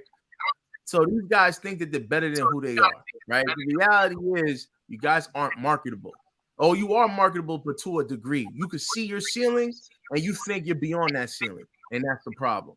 So it's like, how do these guys, the promoters and the networks, how do they actually make a profit off of you? And if they can't make a profit, these guys are real hesitant to make these fights. It's a gift and a curse, G, right? Because I was one of those guys, right? I was like, the fighters need to be compensated well for being in the ring. So was me. Yeah. I was one of those guys. But then I started realizing that overcompensation is actually hurting the sport of boxing. Because people want unrealistic fees for fighting nobodies. Mm-hmm. See, I think that rhyme. They want unrealistic fees for fighting nobodies. So it was like, that was like the gift and curse. Yes, fighters should be compensated for fighting tough fights and all that. But when is the too much compensation too much? You know what I'm saying? Especially if you're being overcompensated for fights that is not, it actually ends up hurting the sport because fighters start having unrealistic goals and of what they want to be for a price for a fight. They start maybe because they've been compensated so well before. It's I don't know, man. It's just weird, man, about how boxing is sometimes. And they just don't have it. The fighters is different as well because people want the money Mayweather blueprint, but they're forgetting the pretty boy blueprint to get to the money Mayweather blueprint. I like that. Right. Yeah. All right, let's go to the next topic. So we got, is Devin Haney man, hold on for this one. But is Devin Haney being disrespected on the pound for pound list? Excuse me, give me a second on this. I gotta set this one up. Yeah, man. I gotta set this one up. My man Haney, man, in Ring Magazine, they took it on social media. They were going back and forth on Twitter. Man.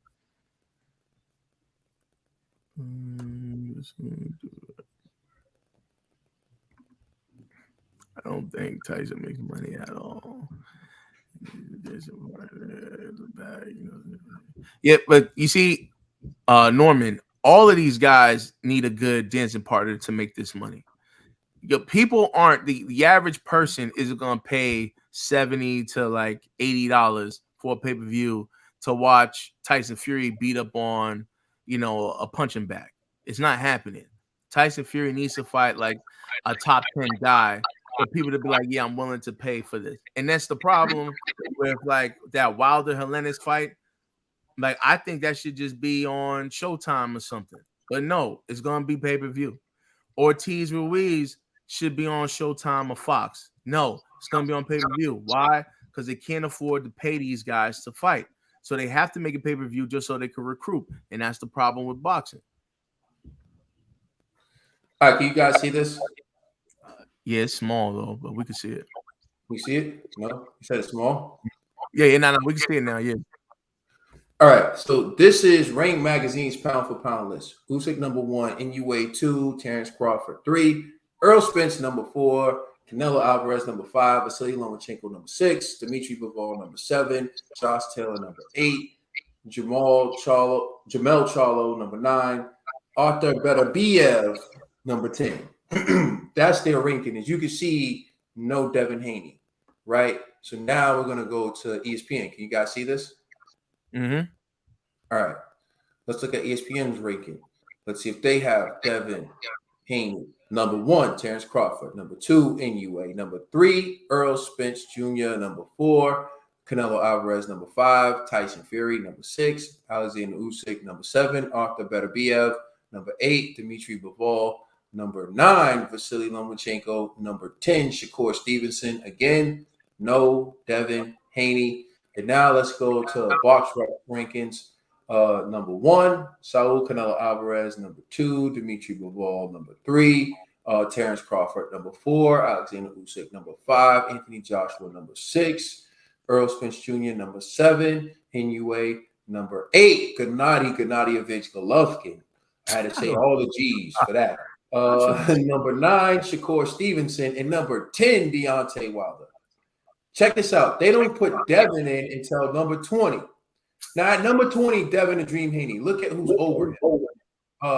Chocolatito, Yordenis Ugas. Javante Davis is actually ranked higher than Devin the Dream Haney on BoxRec rankings. So is Dillian the Body Snatcher White. So, there's that. Stop sharing. I'm going to turn it over. Huh? Now I'm going to turn it over to you, Trill Dollar Bill. Is Devin Haney being disrespected on the pound for pound list? Yes, he is. Of course he is. You know he is. Everybody knows he is.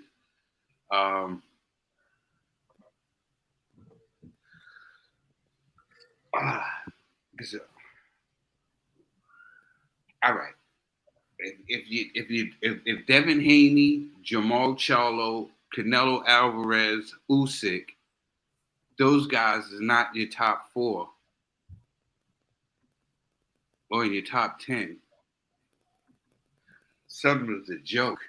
Those are the undisputed guys right now. Those are the undisputed champions. And Josh Taylor. Shout out to Josh Taylor. These were the guys who were just recently had all the belts. Yeah, I remember Teofimo was in pound for pound. As soon as he beat Loma, they threw him right in there because he was undisputed, had all the belts. You know, I don't get it. Devin's undefeated fighter. Yes, Devin's undefeated. Yeah, cool. Undisputed. And shout out to the Charlo brother. He's undisputed as well. Only one loss. And that loss, that was a questionable loss. He went and avenged that loss by a knockout. You know, I don't know what it is. I don't know what it is.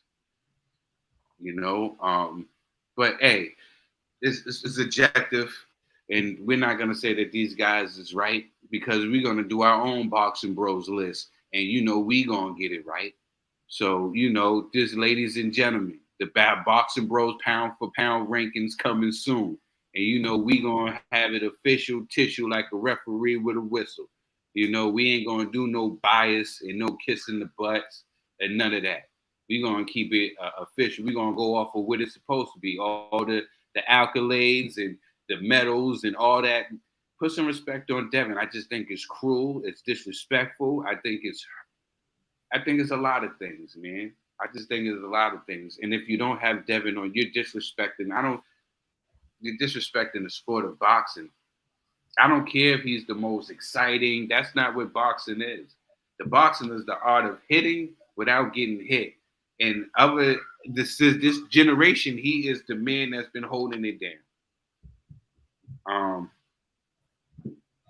don't know, man. I don't know. My top 5, I'm sorry, for undisputed guys is not in no order, but these guys should be on there. I got Josh Taylor, I got Usyk, I got Canelo, I got Charlo, and I got Devin Haney. You know what I'm saying? Those are the undisputed. Sounds like you got it right. You know what I'm saying? It sounds like you got it right, brother. Sounds like you got it right. That's just me. Conspiracy. Yeah, my issue is, and was Irish Boxing Bro at? Because I know he's gonna hate. He said he had to dip off earlier. Oh, okay. Well, I know he's gonna hate my opinion on this, but I have major issues with Lomachenko being number 6 and Devin Haney not even being mentioned, right? And I actually salute Devin Haney for saying that he will no longer acknowledge the ring belt, you know.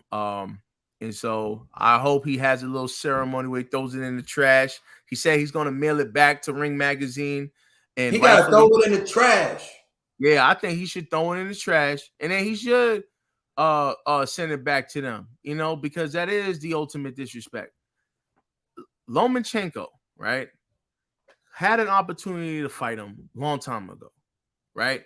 For some reason, didn't happen. He went with Teofimo, and he lost to Teofimo. You know what I mean? Then Teofimo lost to Kambosos. Devin Haney showed up and beat Kambosos. You know what I mean? Like, let's just be real.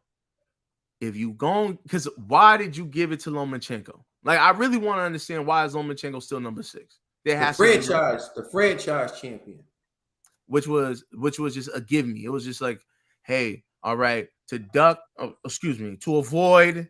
Let me be politically correct here because I don't want to get jumped again. To avoid Devin Haney, here's this fake belt, and we'll say you're the legitimate champion just so you can cut the line. Let's just be real. You know what I mean? And then so you still give him number 6, even though the man that you played fought his way, went to Australia, did everything he had to do, and now he's undisputed champion, and you still don't even have him listed in the top 10. Come on, man. This is like, to me, it's just a disrespect. It's like they want Devin Haney to give up those belts. Like, you know what? He should just relinquish those belts because we don't like this man. You know, it's just too political for me, and to me, it's disturbing. Haney deserves to be on that top 10 list, even above Lomachenko. And if you don't want to put Haney in the top 10, you definitely need to remove Lomachenko, and that's just fair and objective. I think better should be before Lomachenko. Yo, what belt? And hold on, what list again had Triple G up there like that? Box Rec. Put the cap, bro. Like, and to me, with Box Rec, I know it's like a algorithm that they use. And I'm like, yo, doesn't Triple G like fight like once a year? You know what I mean? Like, whatever algorithm they're using, they need to throw it in the trash. That's what I'm saying. They need to throw it in the damn trash. If you tell me that list was created by artificial intelligence, we need to throw away all the damn computers. This is why, you know what? iRobot is real. You know what I'm saying? I'm just saying, like, if we're talking about an intelligent computer made that list, I'm throwing away all my phones. That's it. Stone Age. I quit boxing, bro. This is TVE. Go ahead. Nah, these lists are more than disrespectful. I know ESPN is always biased, and it's always like, what have you done for me lately to end up on it? Because when Devin won the belts, he was like number 10. But Loma's been at number 6 for like ever, and he hasn't fought in almost a year. And you know, they praise their fighters. Box Rec, that's just foolery at its finest, man. I don't get how that system works. It's insane how they got these fighters ranked. And Ring Magazine, that's just like messed up. Because there's a lot of, I think if we have undisputed champions out here, they should be recognized as pound for pound. And I don't know why we're throwing these guys up who don't even have a belt, or just because they're whatever company's favorite fighter, they gotta be up there this whole time. Because I feel like a lot of these slots being taken up by guys who are great fighters, but they haven't accomplished what these fighters have, what a lot of these fighters have done. And I give credit to, what is it? They had Usyk on the list. They had Inoue, TC, yeah, whatever, on some list. Spence, Canelo, for sure, and so forth. But like some guys, Loma, I love Loma, but he doesn't deserve to be on the pound for pound at the moment until he gets his, till he faces. Deserve to be on it, just not above Devin. I know, but there's guys like on there that I just think like not yet. Like before he had his time, now I think it's time to take more. You know, better be. I'm just saying, tell Bivol, like it's like you're on there for a couple of weeks, but till somebody accomplishes something, they gotta move down a notch, and then that person leapfrogs them. That's how I see it. That's how I see it. It's like power ranking. You're saying move Bivol off the list completely? Like not like the 8, 9, 10, maybe even honorable mention. Like you have to have the honorable mention. These guys showcase the superstars, the guys who are doing their thing in the sport. So let me ask you, Ned, where do you rank Canelo? I still keep Canelo like top 5 at least. Top 5, but Bivol, who beat him, shouldn't even be listed. Well, I'm saying better be is the champion. You're saying that doesn't make sense? That makes perfect sense. No. But I'm saying no. It makes sense for Canelo to still be above Bivol. I'm saying Bivol should still be mentioned. That's what I'm saying. It depends though over who. Like you don't just do it like. If you ask me, there's one slot who gets it, Bivol or Vasily. I give it to Vasily. He beat way better fighters, not better fighters than Canelo, but he beat way more fighters. But he's so inactive. Bivol's claim to fame is that he beat a man who moved up in his division, who was trying to be great. A man who started his career at what, like 140? So, like, you got a guy who started his career in I believe 140 in the junior welterweight division, moved up to 147, then moved up to 154, then moved up to 160, then moved up to 168, and they decided, well, why don't I try 175? Factoring in, he's a champion in his weight class. Lomachenko is not a champion right now. Okay, what name his other wins that are impressive? Yeah, you got Canelo. We get it. He beat Canelo. Who else has he beaten? That's an impressive. No. I listen. What I'm saying, because I'm trying to make an argument that why are we even entertaining Lomachenko still on the list? And then Ned's like willing to move Bivol off the list, but keep Lomachenko. I'm saying there's other fighters who have undisputed, they got belts. Like Josh Taylor's not even on the list. I haven't seen. That's Josh what I'm saying. But you see, proving my point. So those guys should be above Lomachenko. Yeah. I'm saying that's what I'm saying. So my argument is, you don't have Haney, cool, I could rock with that.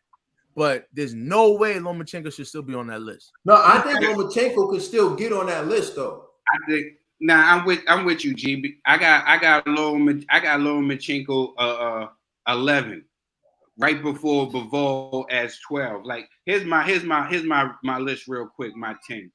I got Alexander Usyk, then I got Canelo, then I got Devin, then I got Jamal Charlo, then I got Josh Taylor, then I got Inoue, then I got Arthur Beterbiev, then I got Earl, then I got TC, then I got Shakur Stevenson.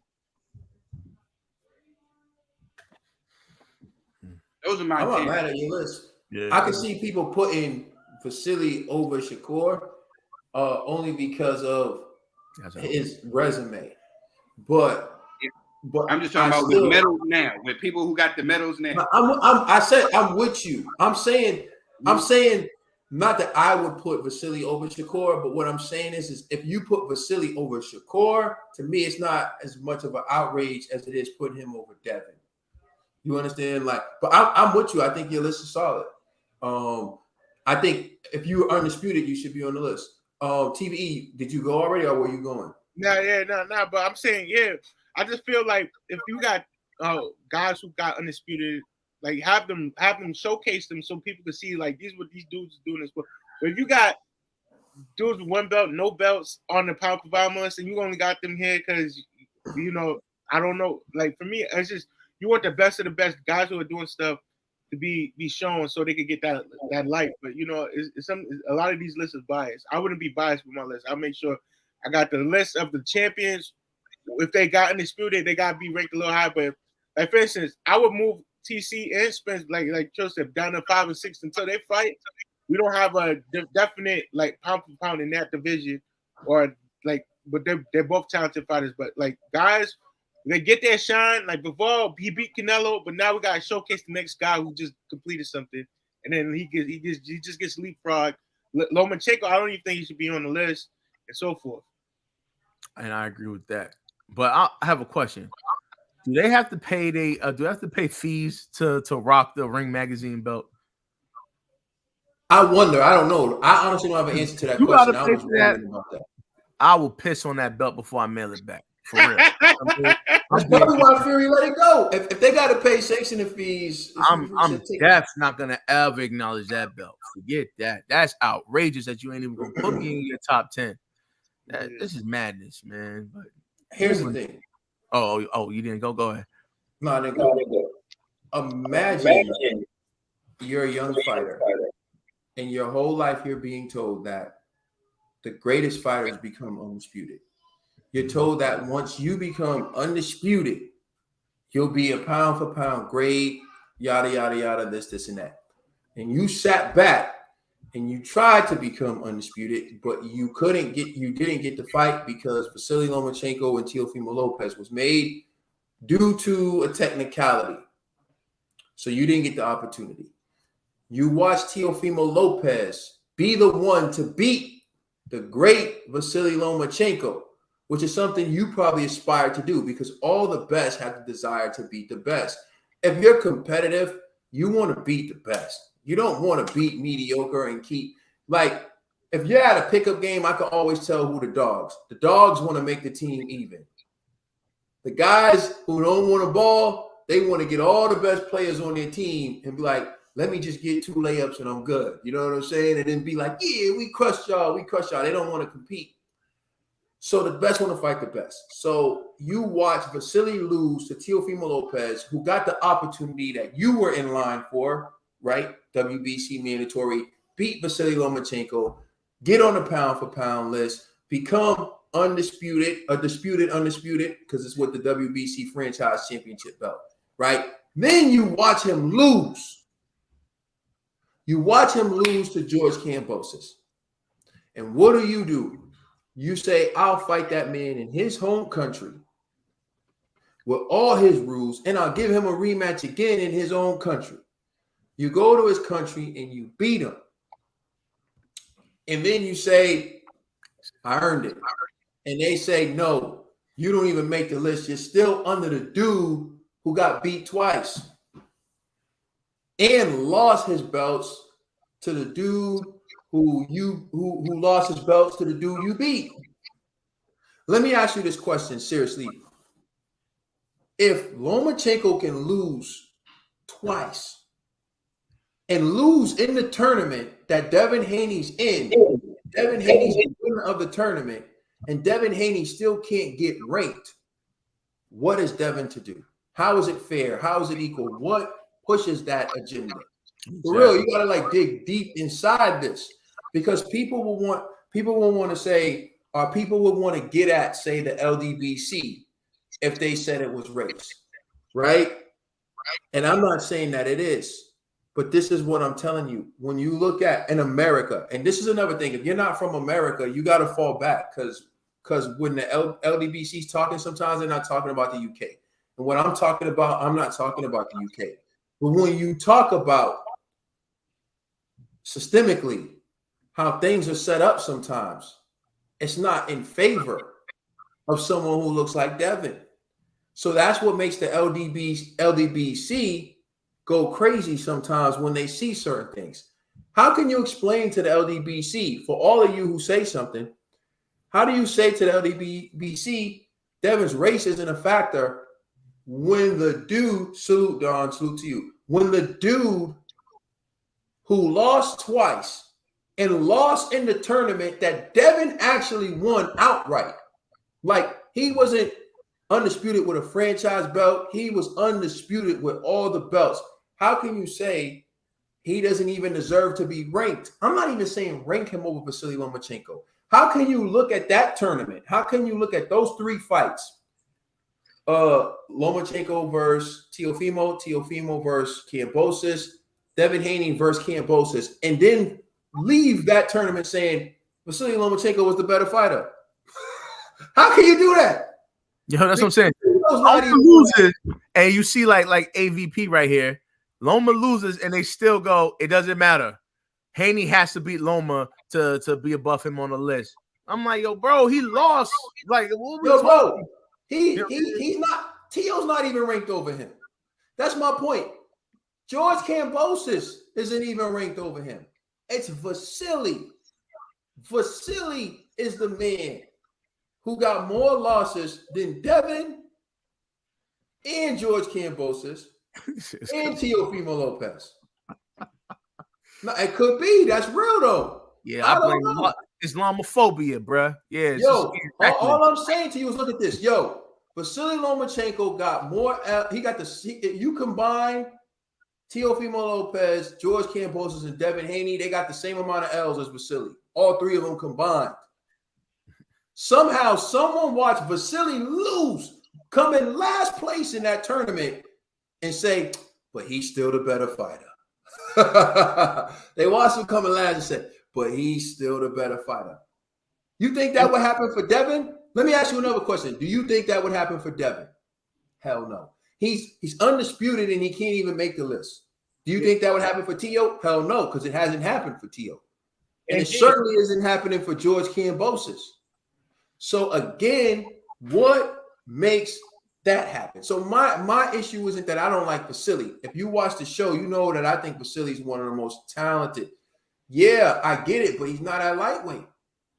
Lightweight was a long time ago. How long do you get to live off what you did in lightweight? And does what you're currently doing matter? Exactly. Because if that's the case, Manny Pacquiao, when he was fighting, should have been at number one forever. So how Vasily did what he did at lightweight. I mean, but again, look at what happened recently. He lost to Tio. Tio lost to George Kambosos, and Devin beat George Kambosos. And look at our argument isn't even saying you need to make Devin number one. You don't even got him on the list. And if you didn't have Vasily on that list too, we can at least say, hey, man, they just don't value the lightweight division. But you got the loser as the guy who's on the list. Infatuation.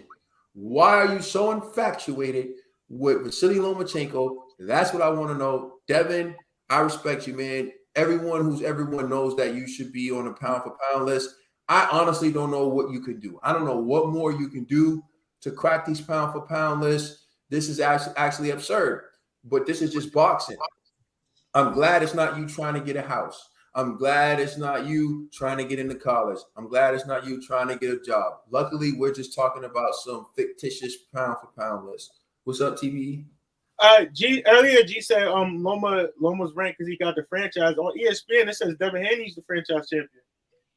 He got all the belts, every imaginary. I didn't say Loma's the current franchise champion. Remember, now Haney's now the current franchise champion. The franchise belt should just be removed altogether. I know, but Loma don't even have nothing to show for it right now. So I don't. That's my point. That's why I'm like.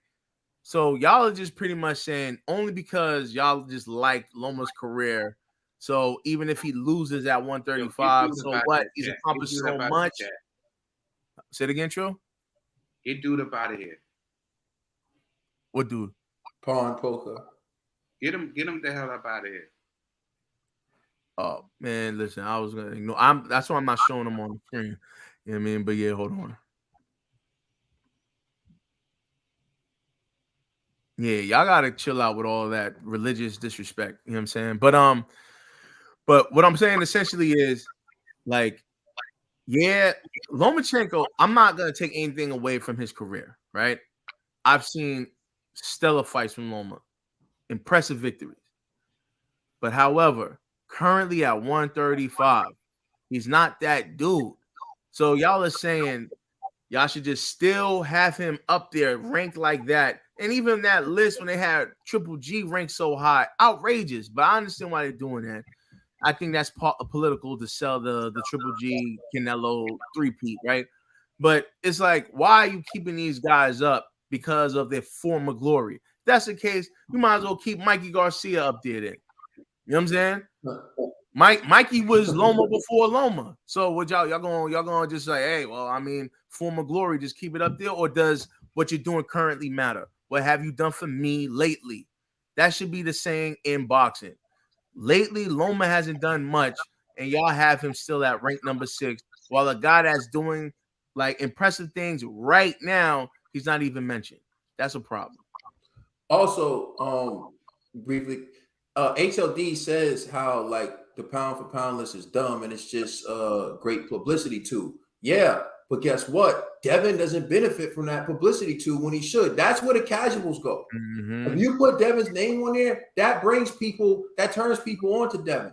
So they get to say, oh man, so Devin fought. I played basketball, I was at the gym, and I was telling everybody, oh, I gotta get home because I want to watch this fight.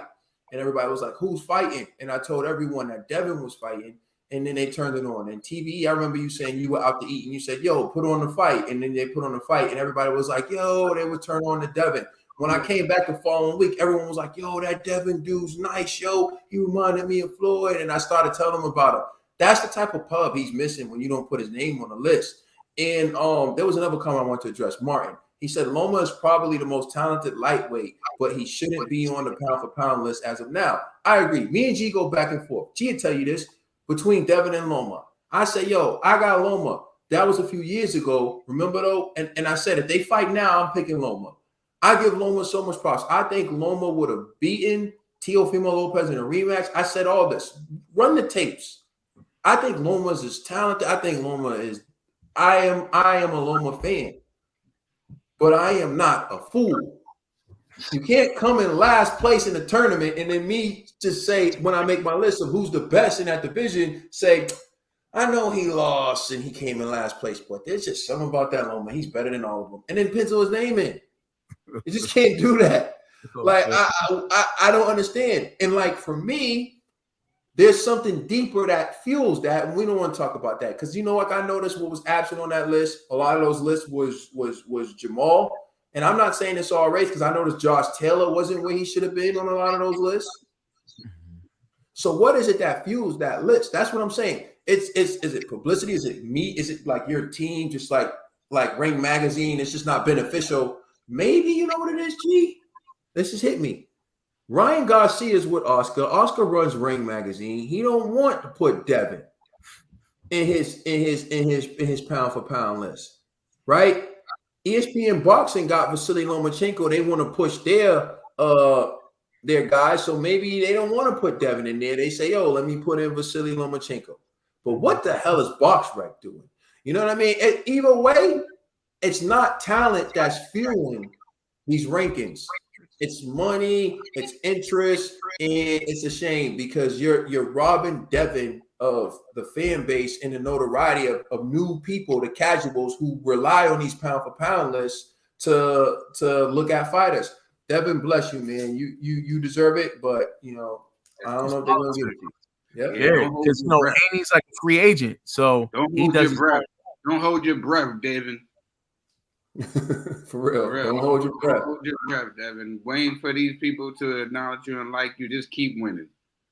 Just keep winning. Eventually, they can't deny you. And then the next thing you know, you're going to be getting hundreds of millions of dollars to fight because people are going to just be lining up to see you if you lose. You know, it happened to another guy we know. Yep. You know, named Floyd. So just keep winning. And then they're going to just that's G. Hold on. All right. I thought he was gonna say conspiracy theorist, but I read what he said. Chill out. You know what I'm saying? So J. Cole. Oh, what's it, J. Cole? No. Compilation. Just watch yourself, man. Yo, let him be. Like, don't even. Yeah, I'm just giving the warning. All right. Complications is cool. Complications, I think, is the dude we got rid of under a new name. All right. I don't even remember his name. I can't remember his name. Yeah, but compilation is cool, man. But you know, that stuff don't silence me. See, people do that stuff to try to silence you. So like, you just stop speaking about things. They try to say things to silence you. That's 100. He said, "No, I meant the other thing." Well, that's cool. No worries. All right. So now let's get into the last topic of the day. And yes. Time. Andy Ruiz versus Luis Ortiz, gentlemen. Predictions, and as you know, we start off with Ned the TBE, because if we don't start off with Ned the TBE, somehow his pick sounds eerily similar to something somebody else on this panel said before.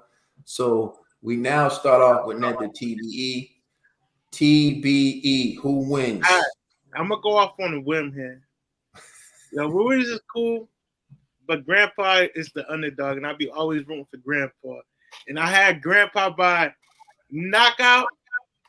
8th round knockout, yo. I had Grandpa knocking out Ruiz in the 8th round. I'm rooting for you, Grandpa. I want to see Ortiz do it, because I feel he still got a little bit. I know GB talking about the knees, but I think he got a little bit left in the tank for him. I think he's gonna do it. I got Grandpa with it. If he don't win by knockout, he's gonna win by decision. And I'm going Ortiz, man. Ortiz, and it's gonna be a good fight. It's gonna be a good fight. Tune in next weekend, y'all. Conspiracy. Yo, I'm being honest. I wanna agree with Ned. I really do. Or come on, man. Hold on. Is this drug tested? Is this I have no clue. Because that's the major. If they doing drugs, I agree with Ned. My money's on Ortiz. But if this is a clean fight, man, nah, bro. I'm sorry. You gotta pick one, G. I'm gonna pick. I gotta say Andy Ruiz on this one. Although I think Andy's gonna go with his legs. I have to pick the younger fighter on this one. Ortiz, man, is just he not the 40-year-old Cuban that we want him to be. He's like the 50-year-old right now, so it's real dangerous, So I don't know if Ortiz could keep that movement. That like his style is good for Andy Ruiz, to be honest. Stick and move, but I don't know if he could keep that up for. I'm assuming they're gonna have a 12-round fight, so I don't know, man, if he could do that for that long. And I think sooner or later Andy's gonna catch him with a combo, and then he's gonna get dropped. And I don't know if his chin's the same, man. So I have to pick Andy Ruiz, but I don't want to. I'm rooting for Ortiz to win. But I think Ruiz got this. Dollar bill. You got this. You got it. Yeah, I'm definitely going Andy Ruiz on this one, man. I think the time has passed on Ortiz, Time has passed, This is the last summer for Ortiz. So yeah, let's keep it real. Politically, you already know PBC is favoring Ruiz over Ortiz, anyways. You know what I'm saying? Because it makes more sense to have Ruiz, former Mexican champion who speaks English, as the victor versus a guy that's about to retire. Let's just keep it real. You know what I mean? Let's just keep it real, G. On September 5th. Your man's biggest victory is going to be mince meat, okay? Because Andy Ruiz is going to beat Luis Ortiz, and he's going to expose him for what he was. Another hype job, okay? And once Luis Ortiz gets exposed, then I don't want to hear nothing about Luis Ortiz and Wilder. They've been keeping that man on the shelf. And look, I thought maybe Luis Ortiz got a little something to him. Then, because everybody tells me that Charles Martin is garbage, right? Everybody tells me AJ was gifted the title because he fought Charles Martin. So then I watch Luis Ortiz fight Charles Martin, and I think, oh, Luis Ortiz is about to cook this dude. But no, Charles Martin drops Luis Ortiz and is beating on Luis Ortiz. And I think PBC called Charles Martin and said, don't ruin the bag. Take a dive, and we got you. Somehow, Luis Ortiz ends up knocking out Charles Martin. But what I'm saying is if Deontay Wilder's best win is Luis Ortiz and Anthony Joshua beat Charles Martin, who's a paper champion, how that paper champion knocked down the great Luis Ortiz. So Luis Ortiz to me isn't all that he's cracked up to be, and I think that Andy Ruiz is going to show levels, and he's going to show this is why I'm the champ, and read this one. Morbid obesity versus the comments is reckless. Yeah. I'm not laughing at that. It's not funny, man.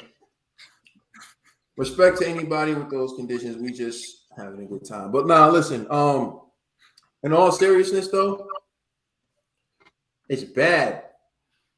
I'm debating on whether or not I want to watch this fight. I am not for abuse of the elderly, just for the record. I don't want to see it. This is going to be like when Belfort beat Evander Holyfield. Nobody wanted to see that. Nobody wanted to see that. Okay? So, Luis Ortiz. Hey, have you ever seen the audits, the edits? Trill say it so much. He can check out the audit edits. Yeah, Luis Ortiz, man. So all I'm saying is, at the end of the day, I respect the elderly, and so, like, you're gonna make me have to call my grandma after that fight. He already reminds me the Battle of the Seasides. Yo, honestly though, in all seriousness, I think that Andy Ruiz has all the advantages. I think Luis Ortiz is slowing down. We saw it with Charles Martin. So I'm picking Andy Ruiz to win. May the best man win. If Luis Ortiz wins, then I do think in many ways people are going to have to give that victory credit, Wilder credit for that victory. If Luis Ortiz pulls it off, but if Luis Ortiz loses, as we all predicted, it's like we knew Wilder's victory was fluff from the start. Medicare, Cuban boxer, he gets gas. Yo, that is because if he does have blood pressure medicine, right? Like, they allow him to take that, and if so, does that classify as an enhancement drug for his performance? Man, no, it's not performance enhancement. It's to help with keep his blood pressure down and to help with his. No, so you saying he's not supposed to take that and then run the risk of having a heart attack or a stroke?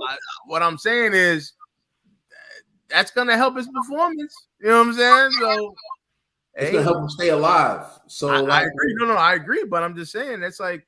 It's not. PEDs are designed to make you recover faster. They're designed to help you put on muscle. They're designed to help you do all that. Something that's designed to keep you alive.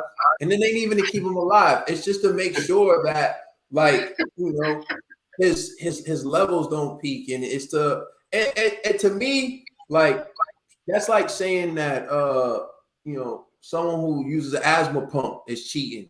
You know what I mean? Like an asthma pump during a fight, though. But it don't matter. Yeah, recently a fighter just got in trouble for doing that. So, but I get it. You can't use your asthma pump during the fight. I get that. But should you not be allowed to fight because you have asthma? Do you see what type of No, I agree. But right? I agree. However, remember, boxing is an endurance sport, right?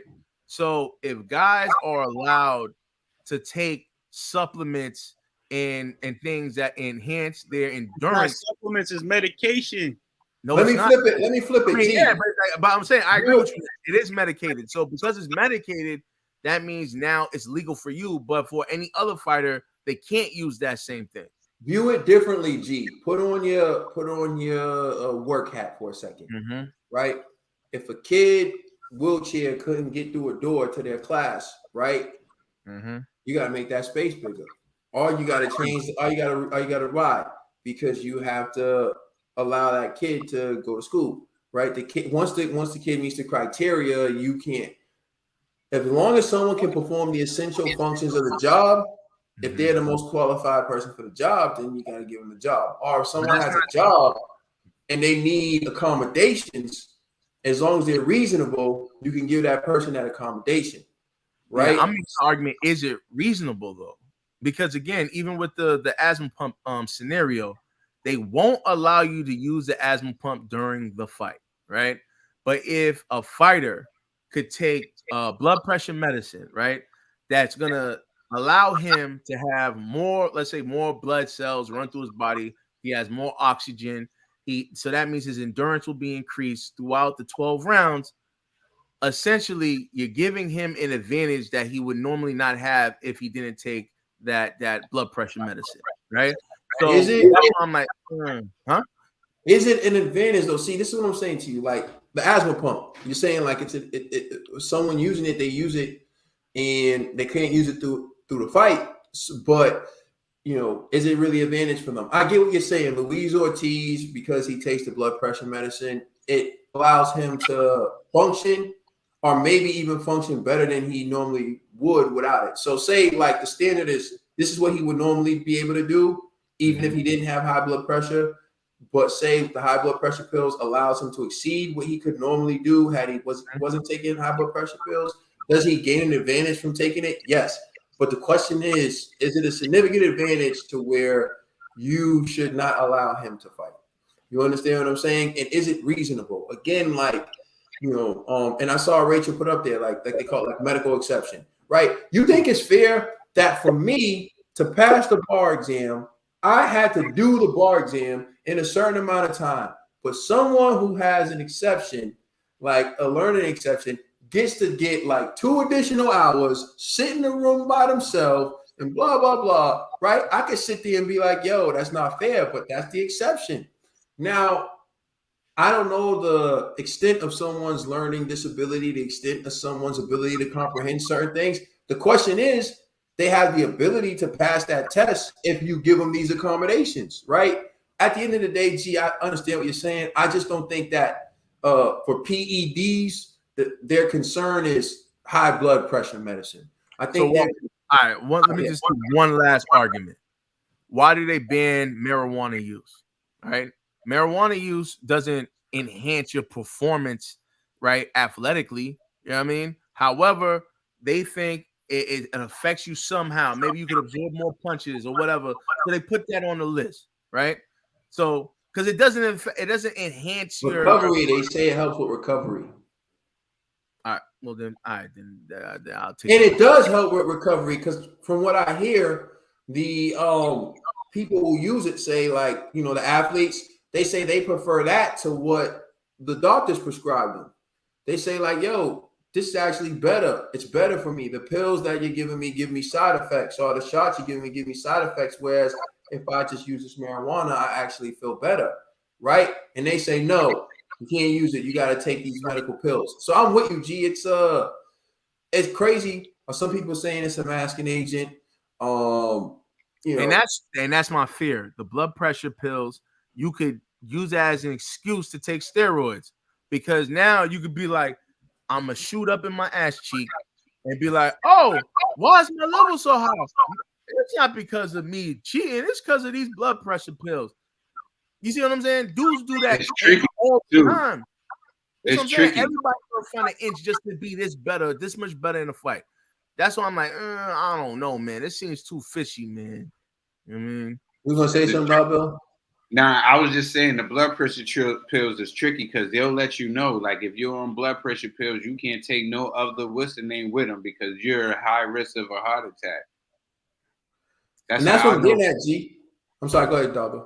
No. Yeah, that's what I was saying about with the medicine, because me being on blood pressure and then getting in shape and wanting to stay in shape. So I was like, oh, do I want to take supplements and stuff? And it was like, you can't take no supplements if you're going to be on these blood pressure pills because you mess around and give yourself a heart attack. So it was stuff I couldn't take, like because I wanted to take things to heal better, to heal quicker, like with the fish oils and certain stuff that have fish oils got other stuff in it that I can't take because with the blood pressure. That's what I'm saying to you. It's like, I'm pretty sure if you get a medical exception that you have to like be monitored and you have to see doctors and get like written notes. Although you can get a doctor's note for any freaking thing. Like I had someone who was on conditions of release, right? So for them to go somewhere, like they were on conditions to be released from like jail. And they went one time went to the hospital, and came with a doctor's note, and it said that their condition caused the condition of their release caused them to have a heart attack, so they can't do that condition. And I said, how do they pinpoint the exact cause of your heart attack being that you were doing your condition? Like, also, not to be petty, but what's to stop Ortiz from crushing his blood pressure medicine, putting it into his water, and he's sipping on that in between the rounds? You know what I'm saying? Like, I don't know, because I'm assuming if his blood pressure is too high, his performance is going to decline. But they test you after the fight, so they would know that he took them. But it's not illegal anyways. You see what I'm saying? So if he's not, I don't know if he's not supposed to take him before the fight. I also don't know, because I haven't researched it, if there's any competitive advantage to taking high blood pressure pills. Like, you know, it has to be. It has to be, because it's regulating your blood pressure. You see what I'm saying? So if it's regulating your that's blood more pressure, about like you eating, like what you eat. No, like also your performance, though. You know what I mean? Like, if you have high blood pressure, you can't run like a mile like the average person. You gotta like stop and calm down, because if you're on the medicine, but if you're on the medicine, you can do it. You can do it. That's my point. So then now think about this. If you're on the medicine in between rounds, you're exhausted. Boxing is the most. But that's not what I'm asking you. All right, hold on. G. Well, the question isn't whether or not the medicine helps. Obviously, the medicine helps. That's why you're allowed. That's why you take it, because like you said, it regulates your blood pressure. Now, here's the thing. Say your normal endurance is right here, right? Mm-hmm. And if you take pills to regulate your blood pressure, right, does it help you just get back to what your endurance would be if you didn't have high blood pressure? So if that's the case, then there's really no issue with taking blood pressure pills. Now, I get what you're saying. You're saying like they may get an advantage, right? So let's say if you didn't have high blood pressure and you didn't need to take pills, your endurance would be right here, right? But taking the high blood pressure pills actually increases your endurance, so it allows you to do more, and it's right here. The question now becomes, is that so much of an advantage that you should take away someone's livelihood? Like, with these pills, they would be allowed to run, they would be allowed to box, they would be allowed to continue to feed and provide for their family. It's a simple exception that you can give them that gives them a slight advantage. Now, before you answer that question, think of these athletes who transition in genders, right, and get a competitive advantage against the cisgendered athletes that they're competing against, right? Because once they change their gender, they still have competitive advantages. Would still be more, and they're still allowed to compete. Again, all I'm trying to say to you is, although like I agree with you, I don't necessarily know if the advantage, if there is one, would be enough to say, Luis Ortiz, you can't fight because you have high blood pressure. You know and just I'm gonna respond to that and HLD, right? He's saying G crushing meds in the water bottle really sounds like spiked water conspiracy. But walk with me on this. I remember there was a Floyd Mayweather fight where he drunk Gatorade, right? And the commentators were like, whoa, he can't do that. You can't drink Gatorade. Why? Because it provides electrolytes for an athlete, right? And so even Gatorade, right, could give you a athletic advantage, right? Just because when you're fighting, you're sweating a lot, you're losing electrolytes, you could cramp up, all kind of things can happen, right? So any little thing could be an advantage. And that's why they say, nah, you can't have that, right? So if you could drink, if a guy cannot drink Gatorade, I'm just saying, if a guy has been allowed to have blood pressure pills before a fight and after the fight, what make you think he won't sprinkle that in his water in between the fight? I'm just saying, I don't think give me the drink I mix. Give me the drink I mix. You think that's? I just don't think it's like a smart or a safe choice for Ortiz to do take those type of tactics, because like he could run risk of messing up his kidneys, his liver, anything like, and he's pushing this stuff. Talking about, listen, they're prescribing him these blood pressure medicine for a reason, right? If you have high blood pressure, you need these just to function normally, right? But and that's why I was like, Kaden kind of makes sense. If your blood pressure pills could maintain you at a normal level, right, throughout the fight, but the average person, wouldn't their blood pressure increase as they're fighting, right? So now, does the blood pressure still maintain you at that level? or as the average size, you still go up, or like, you know what I mean? I don't know that. That's why I'm like, I'm just posing these questions. Like, does that give him? I'm sure they do. That's the point. I think like if it did it, and if someone complications wrote something I guess about the message, but I think if it was an unfair advantage, then they wouldn't give the medical exception or it wouldn't be classified. Like I remember something about what's his name? Lamont Peterson getting synthetic testosterone because they said his testosterone levels were too low. So they approved him for synthetic testosterone, right? And I'm thinking to myself, why would someone as young as Lamont Peterson was at that time need synthetic testosterone? And then I found out if dudes were like taking PEDs to the point where it set off their natural testosterone, then they're going to need synthetic testosterone for the rest of their life. So I'm not saying that's why Lamont Peterson needed, but that's a reasonable explanation for why he may have needed it. You understand what I'm saying? But still, he got approved to take synthetic testosterone. And to me, that's worse. And I'm thinking, how are they approving this dude to take synthetic testosterone as a boxer? They said because his natural testosterone levels were too low. I hear you, but I'm not allowing nothing with testosterone, bro. That's too icky. I'm not allowing it, dog. I don't care if you can't get hard, bro. It's baby steroids. They let them take baby steroids. Boxing ain't for you then, because Alejandro Jimenez, look at what happened when Alejandro Jimenez fought Franchon Cruz-Dezern in that situation. You telling me I'm not more worried about someone with high blood pressure pills? Again, this is the Caden test, right?